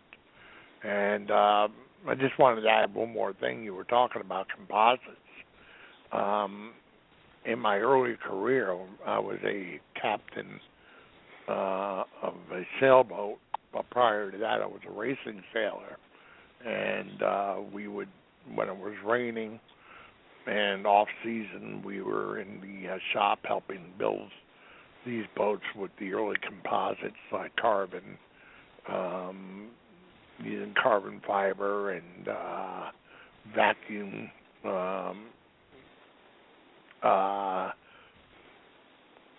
different components on boats and vacuum bagging and well, you know the whole process. Oh yes, autoclave, vacuum bagging, everything. I know it all. Right, and it's the sailboat. It actually went right down into the sailing industry, and that's why I know a lot about it, and I can tell you all the whole kit and caboodle and being stuck to resin and feeling like the Tin Man. I know what you mean. We've got something in common, Dan. Exactly. It's kind of funny. So I know how to work with carbon. I know how to use with Kevlar and the 1,000 other things, and like doing the layup, and it's a long process. And plus, I was a pilot until I got grounded because of my heart. So we have actually several things in common. But exactly. Well, my father was a pilot as well. Matter of fact, my mother was a calendar girl for one of the airports. So. Yeah, my father used to fly. He had a lot of, matter of fact, the gentleman that broke the world speed record, I'm trying to think. It's all on my website. Chuck Yeager. Chuck Yeager, yes. My father flew with him, and he worked on Jackie Cochran's Black Bottom Ranch, I believe it is. And it's all on my website, on the people that my father hung around, all of these great, the people that flew the planes either broke world speed records, the lady that broke the world speed record, and just being raised around that type of world was, you look back on your life, and it was just a true, I was just so blessed. So blessed. I had a great father, and I had a great mother. My dad is in the Wright-Patterson Experimental Hall of Fame. He started his career at General Dynamics, working on the USS Nautilus and the USS George Washington. And his specialty was a mechanical engineer, specializing in fluid mechanics. And then he went to Pratt & Whitney, and he worked on the U-2 and the SR-71 engines before becoming a PhD in mechanical engineering, and he taught at the University of Rhode Island. So our backgrounds are very similar, and my first job out of college was with Raytheon and we worked on the Patriot and the Tomahawk missile programs, and from the software into things. So you and I have a lot in common. Yes, we do. Well, you know what they say, Dan. Great minds think alike, darling. Definitely. So, and that's before I went off into professional yacht racing, and the rest I lived like Jimmy Buffett. Margaritaville. Exactly. Oh, that's so funny. So, well, I'll turn it over to Glenn. I'm sure he has some questions to ask you. You know, I've been I'm just sitting here trying to figure out where the heck's Glenn? Why am I not hearing from him? I've been laughing about well, your background is extensive, and it's amazing. What a history you have. It's great. And speaking about history, you mentioned you've been with and met a lot of actors that have rose up to be really really famous and whatnot too. What do you feel from being a child actor back then to seeing as you've grown up to be a woman, and seeing a lot of these actors that may not have fared so well with their fame and their fortune, and having corruption and whatever else with that. Because Dan and Gary and we talked a few weeks ago about how the family values and within the shows that are out now, as opposed to back, say, when you had with the Monroes, and you mentioned Ronnie Howard with Andy Griffith and Happy Days, but since then there's been a lot of I don't know, they've had a lot of complicated lives as child stars and whatever. What have you found that within that transition with them? What have you found as you've witnessed it yourself, as you were up and you were raised with your family? You mentioned your father and everything raised you, and your mom raised you very well. And how do you feel that's a part of their life as they were growing into adulthood, and how they've kind of fell off with that? Yeah, I know what you mean, and I guess the sad story is that everyone has a choice, and that's not the sad part. Everyone has a choice. We're all born here on God's green earth, whatever God that you might have in your life. We're all born with one thing, and I think a lot of people forget about that humble thought, and it's the term choice. I have a choice to either be bad or a choice to be good. And I constantly think about that term on a daily basis. What could I do to make somebody's day? What could I do to be a better person? And that's one of the things that my father and my mother raised us with, is that nobody is better than the next person. It doesn't matter if you have more money than anybody else. You're not better than anybody, and they're not better than you. Right. And everyone has a choice to be bad or a choice to be good. Unfortunately, when you're raised in that type of an environment and you're so submerged, unfortunately, blinders seem to cover up your eyes, and you don't see the humble part of the life. You see what life can be gotten for you with all that you've acquired, and right. that's what unfortunately you get caught up in that world. And honestly, I don't really think that it's their fault. I think it's their fault for not choosing to get out of it. Right. But I don't feel that it's any of their fault to be in it. So with that said, I just continue to live a life to where I try and do good things, speak to people on good levels, try not to belittle anyone, try to think of, if I have a conversation with somebody, I'm constantly going over in my head, did I say anything that might have hurt their feelings? And if I come to the point, which very seldom do I do, but if I come to the point in my head, oh, you know what, I might have hurt their feelings by saying this, I go back to that person and I say, you know what, in our conversation I might have said this, and I just wanted to let you know that I'm sorry in case I hurt your feelings. There's nothing wrong with coming back and saying I'm sorry. And that's what's lost in this world, is a lot of people don't say I'm sorry. And if they do, a lot of times they don't mean it. Exactly. I not only mean it, I live it. Yeah. So. Exactly. Well, very good. That's some great answer to that. Those values are lost. You're right in a lot of people. So, I'm so grateful that you understand that and can share that with people. Thank you. You're very welcome.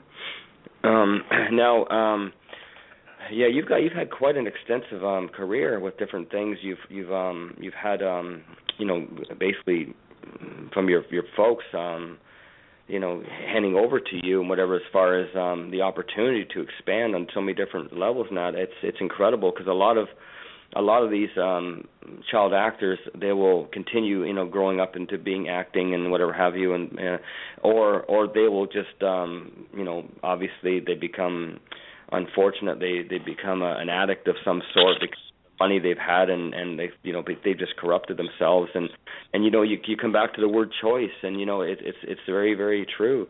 They have a choice of continuing to be a good person or falling off track or whatever. And like you say, it's not always just their fault. They were brought into a situation being younger, and they just obviously, for whatever values, weren't able to handle it correctly. But it's good to see there are people like yourself. There's obviously more people that can handle it than haven't. It's just that with the media and everything that goes on and whatnot nowadays over the last 30 years or so, they get exploited more for how the bad things that they've chosen to do with their money or their lifestyle, and it's just like I say, it's not as many of them as there are good people that have turned out pretty well.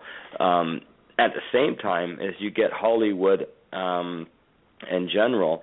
I don't like to generalize things, but in a sense, when it comes to Hollywood, there's a lot of a lot of government attachment with Hollywood now, and I wanted to get your opinion on how Hollywood was back then, and of course you wouldn't have known as a kid how Hollywood and the politics kind of, but as you were being raised, I'm sure you've obviously been able to see how Hollywood and politics are hand in hand, and with the corruption that the politicians use.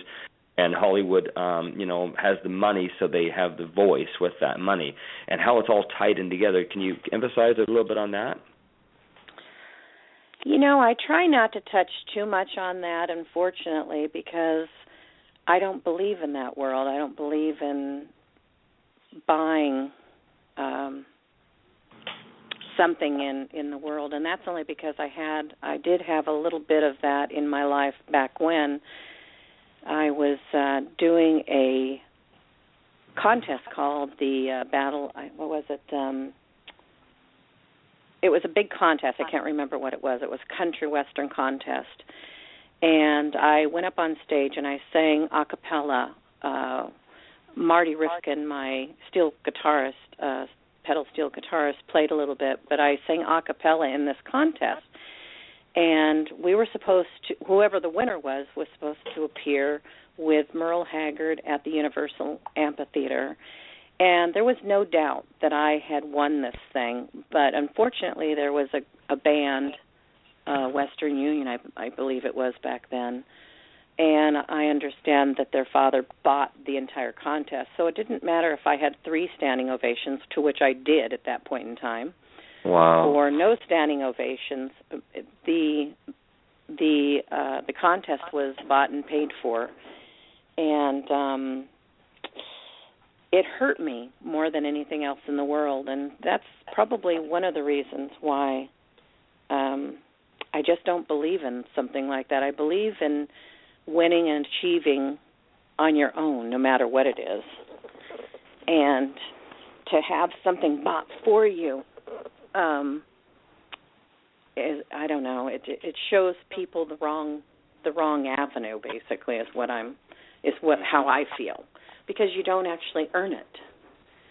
So. Right. Yeah. I'm sorry that happened to you, and you're so right. That was a great answer. Very well stated. Very articulately put. Because to have something handed to you or bought for you or whatever, we don't get the value of that, and so obviously you get that because of your history even before that, and being raised properly. You earned everything. You earned by your own merit, and you weren't given nothing or handed over. So that it's so right. That what you say there, that a lot of people out there that they have the money, so they buy into something, and your own work ethic and your own merit and your own everything you've done, you put into something. You should be getting the credit that's deserved for that. And unfortunately, what's happened over the last several decades is money seems to be trumping things and winning over people because the money is their power, and that's all greed and selfishness, which obviously you have no part in.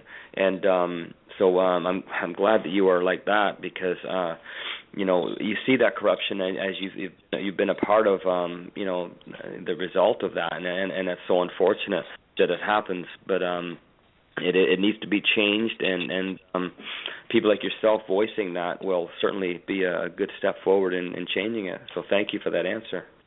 Oh, you're very welcome. It's just something that it's born and raised in my core, and I don't believe in doing that sort of life. I just Amen. Well, eventually. And I love all of my fans and all of my friends and fans on Facebook, and I've just been blessed to have all of them. And what's nice is that the fans have learned over the years that I am, in fact, the way that I am. So when somebody that's bad comes on my Facebook and starts saying something bad, all of them come to my aid and, tell them, leave her alone or this, that, or the other. But it's nice because people are hearing me, how I live, how I believe, what I believe. And if I can get a little bit of that knowledge out, especially with this show, in the term I can, if I can teach young parents what I've learned from my father, Earl, teaching me, and my mother, Lola, teaching me, I can. We can raise children up to do whatever they want and be very humble in doing it and earn all of, their hard, work hard and achieve and earn your own money and know that you can buy things with your money, but don't go that route, basically. Amen. Exactly. Amen on that. Well, very well said. And this over. Maybe Dan has a question or Gary. Go ahead. Well, I was just going to say it was very inspiring. And by the way, Tammy, you are loved more than you'll ever know. I mean, that really, really inspired me. I mean, that's the way I was raised too. My dad told me, and when I was much younger, he said, son, he said, don't ever lie, don't ever cheat. Amen. And Amen. you treat people like you want to be treated, and he said you're going to do fine in life. And that's what he told me. Amen. It's a simple thing, but it works. Amen. Yep. Oh. And what's silly is that it's so little to be said. It takes nothing to say things like that, but it's a whole world to learn something like that. Exactly. And it changes the world as well, and the people around you that understand it as well. Mm-hmm. And I got to say something too. Both Dan and Glenn there. I met Tammy through. I was actually on Morgan Brittany's Facebook page. That's how I met her. I was trying to figure out. I heard the name and I just couldn't match it up. I said I knew she was on some TV show and I couldn't. You finally told me, and then you sent me a request. And I tell you, it's such an honor to be a friend of yours. Oh. Thank you, honey. I love you too. You are very well loved. And yeah, Morgan and I were in. Oh my goodness! And I'm having a mental. Isn't that something? You turn 54, and gosh help you. Meet me in St. Louis. We did a TV pilot together, and we were hoping that the TV pilot would go, but it didn't, unfortunately. But just the honor of being with the cast, like Celeste Holmes and all of them, Morgan and Shelley Fabre, and I mean, it was just a wonderful thing. And I come to rekindle our friendship some years back with Morgan, and she's just a beautiful woman. She's a beautiful lady. She's a beautiful friend. I've talked to her many times on the phone on various shows, and actually gotten to know her pretty well. And she's got a great sense of humor. I usually try to get her to laugh, and she, which is healthy. I love to laugh, and that's, So, but I remember the first time I called in and I talked to her. I had everything rehearsed. You try to rehearse so you don't sound, like you don't know anything. Well, I went on the air, and I said, now what I'm going to talk about. I said that. I said, what am I going to talk about? I forgot what I was going to talk about. And she got a kick. She just laughed, and it made me more comfortable. And when you get more comfortable, then your memory works a little better. But sometimes you have your embarrassing moments. But what's that? Gary, it comes down to the fact that we're real. That's just the bottom line. We're real, exactly. and we have flaws, and we make mistakes, and we can laugh at ourselves for doing that, and that's a wonderful thing when you can do that. But there's a lot of people that can't, and that's unfortunate for them. That's exactly right.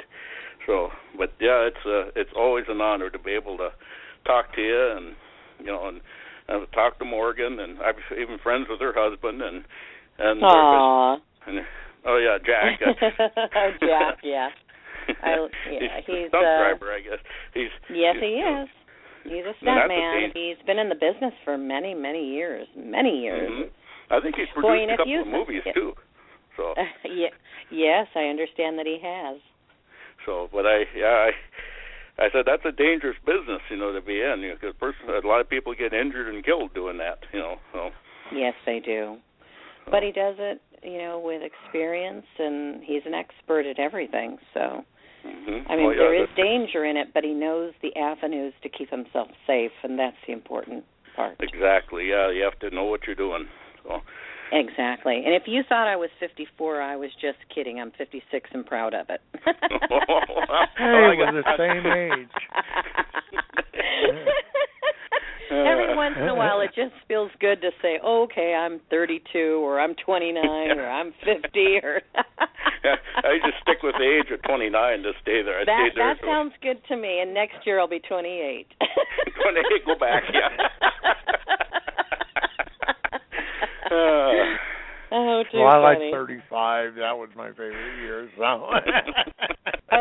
Now 25 is my favorite year. Nobody threw me a birthday party that year, so I said, the heck with this. I'm throwing myself my own birthday party, and I took my money, called my best friend Laura, said, okay, I'm buying a limousine for the entire night. I'm drawing up an itinerary. I'm putting on it the different clubs and the location of every single thing, and I said, I'm going to allow us this many minutes in each place, and I'm going to have him come in and take us out and put us back in the car and go to every single place, and boy, we did. Sometimes that's the way you have to do things. Yeah, he kind of poured us into my front room. But that was the best birthday present I ever had.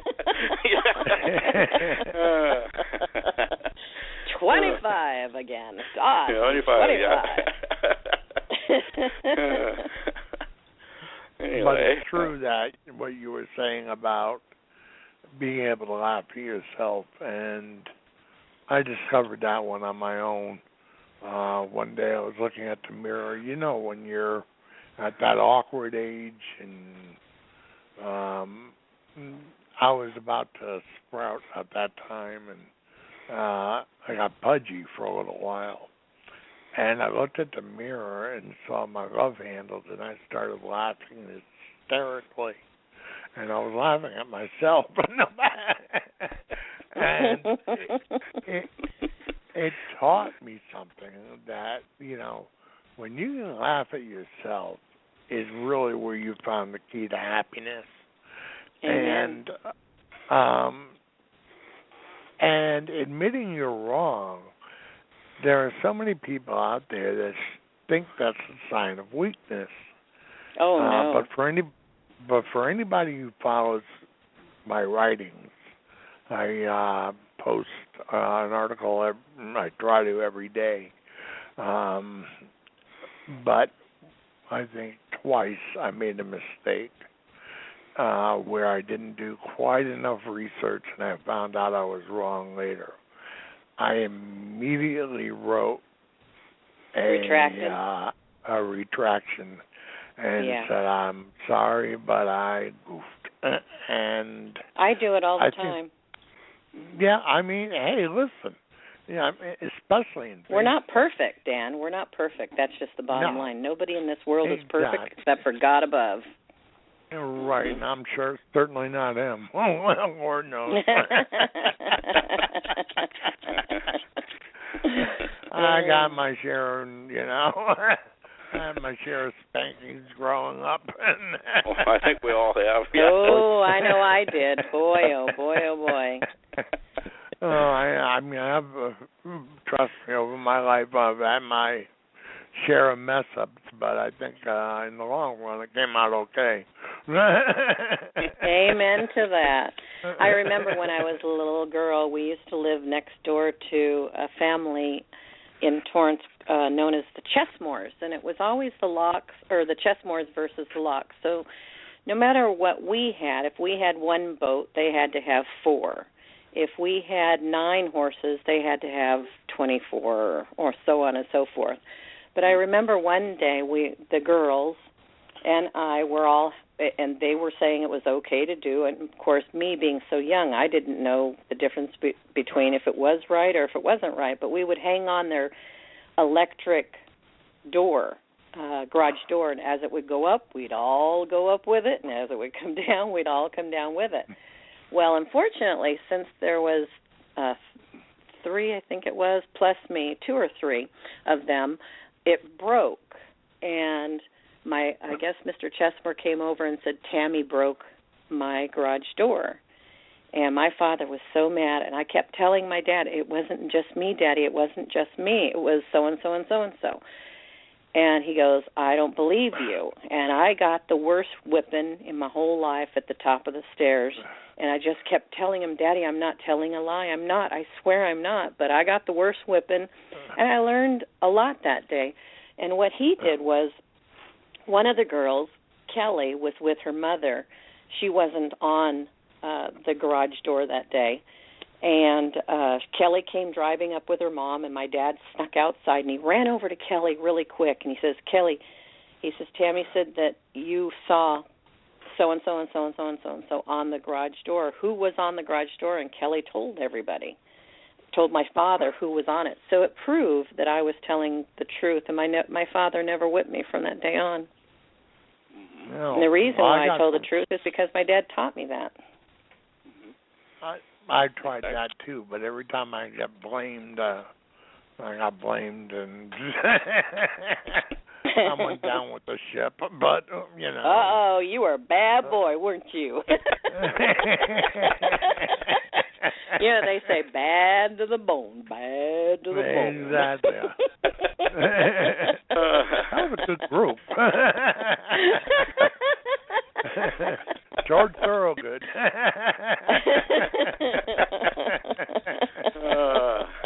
I love listening to music, but I have a voice that could kill a cat.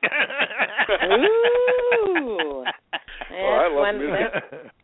I love music. I love music. I taught myself how to sing. I sat in our living room, and I just listened to everybody like Barbara Streisand and Diana Ross and Barbara Mandrell and Patsy Cline. I just listened to their records over and over and over, and I taught myself how to sing. And I remember tried, but the good Lord never gave me that as a gift. But I took up the trumpet. That's why I couldn't sing either. I took up the trumpet and there you go. That was a lot easier for me. So, but anyway, I was just going to tell you, back about 77, maybe 78. I remember I was single at the time, and I decided to take my mom to a Count Basie concert. Ooh, and that was right in Jamestown here, and we went there, and then that band was so great. It just pinned you against the wall. It was so great. And afterwards, my mom said, let's go back and meet him. And I said, well, Mom, there was a police officer standing there. I don't think they're going to let you back there. And so we walked up. Mom said, well, let's just see here. So we walked up to, she asked, can we go back there? And he said, sure, go ahead. And we walked back. Oh, my gosh. Got to meet all the band, got to meet Count Basie, and it was really a treat. Wow. So, that's awesome. Oh, that's so funny. Funny. Passed on, but, But that's funny that I saw Basie at Newport Jazz Fest. I grew up near Newport, Rhode Island, and of course, Newport Jazz Fest is world-renowned. But I had I was a trumpet player too, and Sammy Nestico, who wrote who arranged for Count Basie, exactly, our band. And one of Count Basie's last albums, Basie Straight Ahead, we actually played in high school. And with Sammy Nestico as the arranger leading us. And so that was one of the highlights of my life. I was never a great trumpet player. I was an okay trumpet player. I was one of those type that could make the trumpet cry, but I wasn't a screecher. Wow. So, I just could pour all my emotions into the trumpet.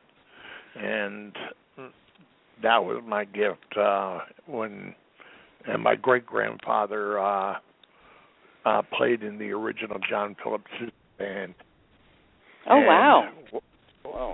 So that was a big highlight also. And on my end here, I got Margaret Thatcher. I call her Margaret Thatcher because she's telling me it's near the end of the show. So, any last comments before they cut us off? I got 1 minute left. Oh, okay. Wow. You moved by too quick. We blew it sure right did. through. Well, gentlemen, I just want to say that it was a true honor to be on your show, and I would do it again if I had the chance. Gary, I love you dearly, honey. Well, I love you too. I mean, we all love you, and like I said, you can always call in again too. So. And Dan and Glenn, it was a true honor to meet both of you as well. Thank you so much. To have you on the show, here. and yes, you're welcome back anytime. That'd be great. Thank you. Thank you. Do you have any last questions for me? Hopefully there was nobody waiting to ask a question on the line, but... Well, what we'll do is invite you back for a second round later on, and we can continue on with this, because I have thoroughly enjoyed this show tonight and today, whatever. It was a lot of fun. Hey, you're still laughing at yourself. That's a good thing. Tonight. Who the heck cares? It's tonight somewhere in the world. It's 5 o'clock somewhere. 5 o'clock somewhere, which reminds me, no.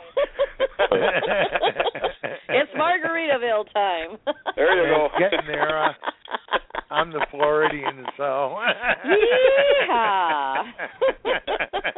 Yeah, you'll have to hear Tammy sing too. I heard her sing a few selections there, and maybe I should post a couple. You have some videos on your Facebook page I could post or share to Dan and Glenn? I do, actually. I do. I've got some videos of excerpts of the things that I was in and in the movie business. I do have singing on my website. I also have kind of like just radio players as well with songs and stuff. So there's quite a bit on my website. It gives the bridge between then and now. So, and the gentleman that I married, we're going to have our 20th wedding anniversary this Tuesday. So, well, congratulations! Tom and thank you, and our son Rob. So, it's just been one glory ride.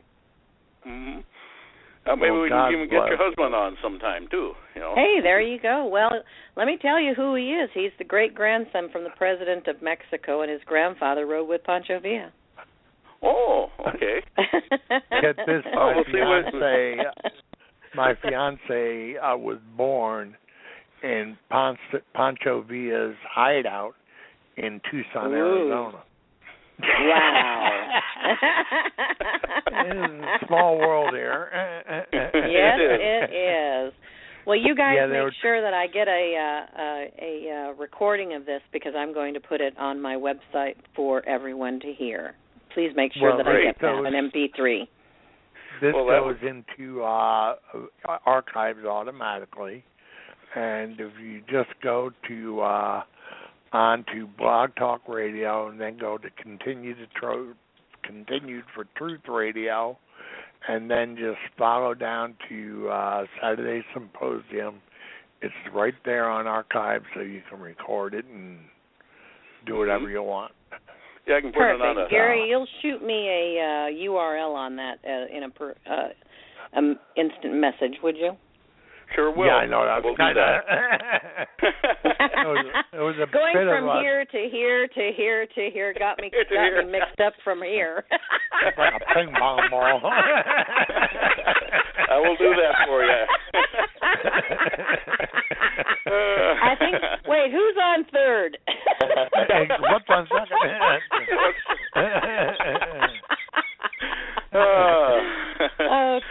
Tears are running down my face now. I'm laughing so hard. Third base. No.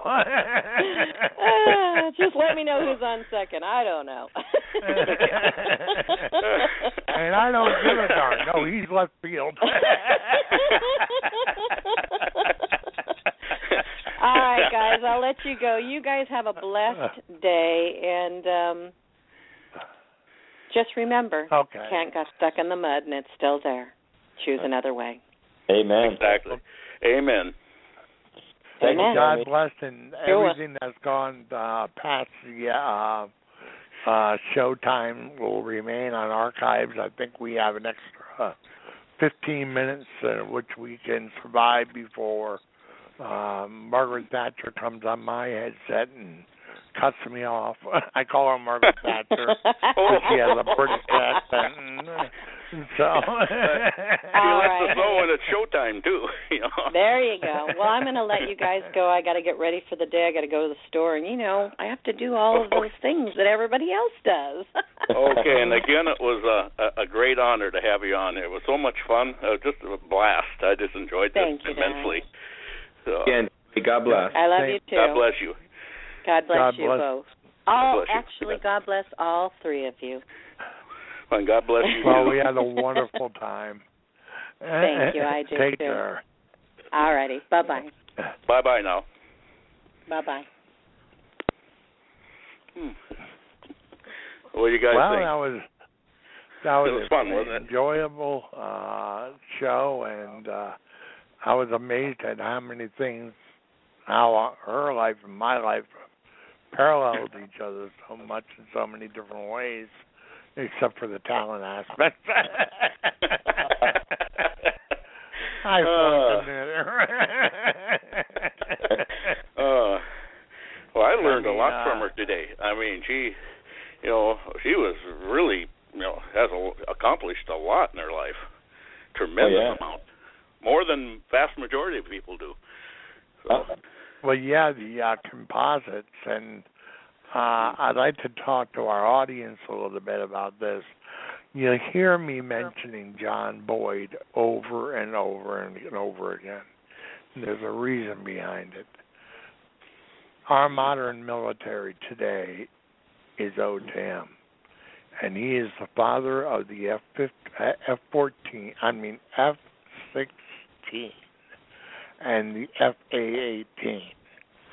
Part of his idea was keep it simple and inexpensive because you'll be able to keep the darn thing flying. And he was an Air Force colonel who bucked the entire system. The Pentagon hated him, as well as every general, I think, in Washington. And he was such a patriot that he actually refused to be paid as a consultant to the federal government. And the federal government said, we have to pay you something, so he accepted $1 a year. And he kept himself and his wife in poverty his entire life. He lived in a trailer, but he was so dedicated as a patriot. And for everybody out there, you have to read his biography, Boyd, B-O-Y-D. And it's available at Amazon or it's available at Barnes & Noble. And it is a wonderful book and explains why I want everybody to read it, because this is the way the Pentagon should be ran, is his doctrine. And what he is best known for, not known for, is when Norman Schwarzkopf, during the first Gulf War, called his end around thing that he took his claim to fame from, came from John Boyd. So John Boyd is one of our greatest patriots who is never known. It's true. It's a horrible thing, but he was a wonderful, brilliant man who, sadly, by telling the truth, was crucified. And, God rest his soul, he died in 1997. But he is a brilliant man, and I recommend for all you conservatives out there, if you're too conservative, read the book Boyd. You'll never regret it. It's a little technical at times, but you'll never regret it. And, part of this show is to talk about the history of been there and done that. And Tammy, showed us how it was back in the day. And since we are all, Tammy, Gary, and I are all in the same age area, we all can kind of relate to that. And Mayberry RFD and Lost in Space and all those shows that had they all had a meaning to every show. Oh yeah. There was some moral, about telling the truth or not fighting or whatever it happens to be. There was always some kind of moral story, moral foundation to each show. And this is what we need to return to. Because if we can bring back the moral fiber of this country, which can only come before God, then we got a good start at repairing this nation. And, it has to start at home. It can't start in any school. It can't even start in a church. It has to begin at home. Yep. Amen. Exactly. We're who we are today because we are a creation of our upbringing. And who is in charge of our upbringing? Our families. And we're a prodigy of how we were brought up. And that's the key, and we have to bring that back. We keep on talking about the grassroots movement and going back to God, but it's also the grassroots movement is multifaceted in that not only does it say bring it back to God, but bring it back to the family and bring the government back to you, your hometown. And if you bring everything back to its roots, then you'll find success. And with that, let's go to our closing comments before we get cut off by Margaret. So I'll pass it over to you, Glenn, for your closing comment, and then then you pass it to to Gary. Let's see, I'm all goofed up today. And then that's okay. I think I'll leave it to James Taylor to close out the episode. But Glenn, passing it over to you. Okay, thank you, Dan, very much. And yeah, I'm not feeling the greatest either, so I'm kind of discombobulated myself. But we want thank you guys. Thank you, America, for joining us today. And you're in archives right now. If you're listening, obviously you're in archives. And we just thank you so very much for joining us and sharing, Tammy Locke's experience as a child actress all the way through up to her adulthood. And she has a lot of great family values, and that's what we shared through this whole conversation over this the show, the broadcast today. And it all starts with God, and it ends with God, and it better have God in between, or we're nothing. So we thank you very much for joining us, and God bless you all. And I'll hand this over to Gary. Yes, I agree with you, Glenn. It was a blessing to have Tammy on today, and you're right. We have to have God in our life because, first of all, we're only on this earth for a very short time, not on here.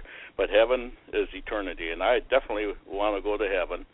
So I do everything right as much as I can. We all, like I said, sometimes get off the road once in a while, but God gets us right back on because He always loves us no matter what we do. And yes, it was, an honor to have Tammy on, and she just shows how, what you did in life, and she shows family values. She shows what, doing, following God's way is really about. It isn't about expecting somebody to provide it for you. You got to go out there and work and earn it yourself. So, and I'll just pass this over to Dan. I want to thank America, too, and for listening in. So, and by the way, we got to remember it's Martin Luther King Day today too, and he was a great man also. That's tomorrow, I believe. But anyway, we're going to say it today because today, that's Monday, I believe it is when we celebrate it. So, he was a great man. So I want to bring that up too. So. I agree. Martin Luther King was a great man and great leader of the equal rights movement that originally began under Dwight D. Eisenhower, that was filibustered by the Democratic Party in 1957. Just a little tidbit on history, but brought back by LBJ for sinister reasons. But King, like Gandhi, said to do this with peace. Through peace you can make change. And that's what he did, even in Selma, Alabama, when it was horrible, when the people of Alabama, law enforcement of Alabama became aggressive. It was King that kept his followers from stooping down to that level. And it's through peace, and Jesus taught us this too. Peace is the best teacher. And, sadly we're in a day and age, and actually during the course of the whole world, wars are an ugly part of mankind that will always exist. And, but through the proper leadership, we can minimize them, and I believe our country can do that. And thanks all of you out there in the great U.S. of A. and beyond, because this podcast goes worldwide, and if we can teach anything, we can teach being kind to your neighbor, being kind to your fellow man, and try to work for what's best for the world, not yourself. Because the true gift we are going to receive is in heaven. And it'll bypass everything that we've done here on earth. But here on earth is where we will gain the key to heaven, to the gates of heaven. And it's what we do here on earth that will promise our salvation. And with that, I'm going to turn it over to my favorite, one, not my favorite, but I like him a lot, and plus he's a great singer, and he was married to Carly Simon, and right down the road from where I grew up, a little place called, I'm brain dead today. Where the heck is my James Taylor? You can tell I'm not doing well today. I'm running on about 4 out of 8 cylinders. I had a lot of those days already. I'm telling you, I just, it's like, it drives me nuts. I think they took it off. They took off my, oh, there it is. Okay, sweet baby James Taylor. So good night all, or good day all, and go Patriots. They're going to be playing at 4 p.m. Eastern Time, and that's since I grew up in Rhode Island, and the Buccaneers, our Buccaneers sank. So Tampa Bay, oh, well, you got a boat on the bottom of the But, so I have to go with my Patriots, and pray for the Patriots, and please don't take me, don't get angry with me or everybody who's rooting for other teams. But that's that's a team I grew up with. And just like you're probably a Green Bay fan, Gary. Yep. up in the wild tundra. The frozen wild thunder. Frozen, coldest game ever played in football was the second Super Bowl was the first. It started out at 13 below zero in Green Bay, Wisconsin. That was just the opening kickoff. And I get cold even thinking about it. Especially playing football. So we'll see everybody next Saturday, and don't forget to tune in on Tuesday night for American Sovereignty, where hopefully Gary will come over and join us if you're not working. Well, I worked this Tuesday, but you were talking about, was it the 26th, I believe? And I do have that one off. So. Oh, okay. So that's when my dog goes. That's when my dog goes in for surgery too. So well. Prayer there. I'll say a prayer for you. And my little dog tore her ligaments. Oh wow. Yeah, she tore her ACL jumping up on the bed. Ooh. Wow. Well, you have my prayers there, Dan. Okay, well, thanks a lot. And you're welcome. With that, we'll see y'all next week. There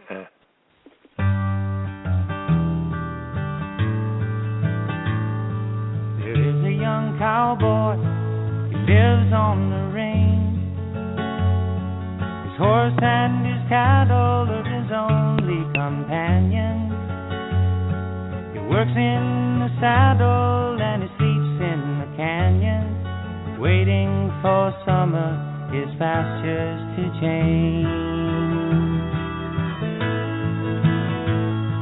And as the moon rises, he sits by his fire, thinking about women and glasses of beer, and closing his eyes as the dogies retire. He sings out a song which is soft but it's clear, as if maybe someone could hear. Good night, you moonlight ladies, rock-a-bye, sweet baby Jane. Deep greens and blues are the colors I choose. Won't you let me go down in my dreams and rock-a-bye, sweet baby James?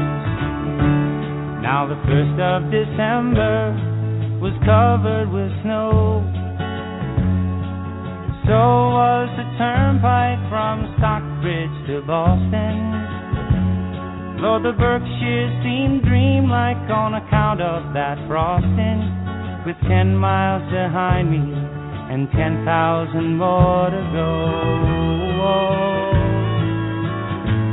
There's a song that they sing when they take to the highway, a song that they sing when they take to the sea, a song that they sing of their home in the sky.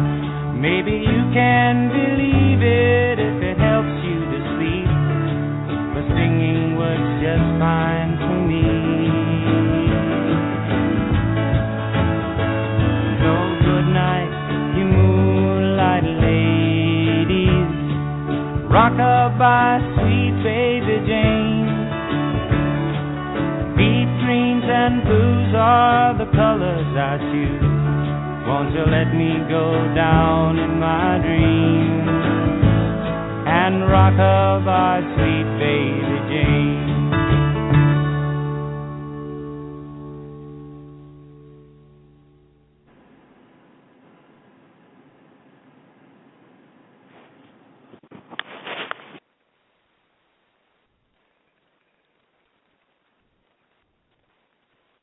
Geico presents sharing versus oversharing. Earlier this week, Claire Tippins shared a princess nickname generator, 3 pictures of her dog wearing a tutu, and 2 online quizzes, including what candy is your dream castle made of? Claire, your sharing has tipped the sugar scale and turned into oversharing. But have no fear, princess. Geico has something worth sharing with your internet kingdom, like how you could save hundreds on your car insurance just by visiting geico.com. No magic wand required. Geico, 15 minutes could save you 15% or more on car insurance.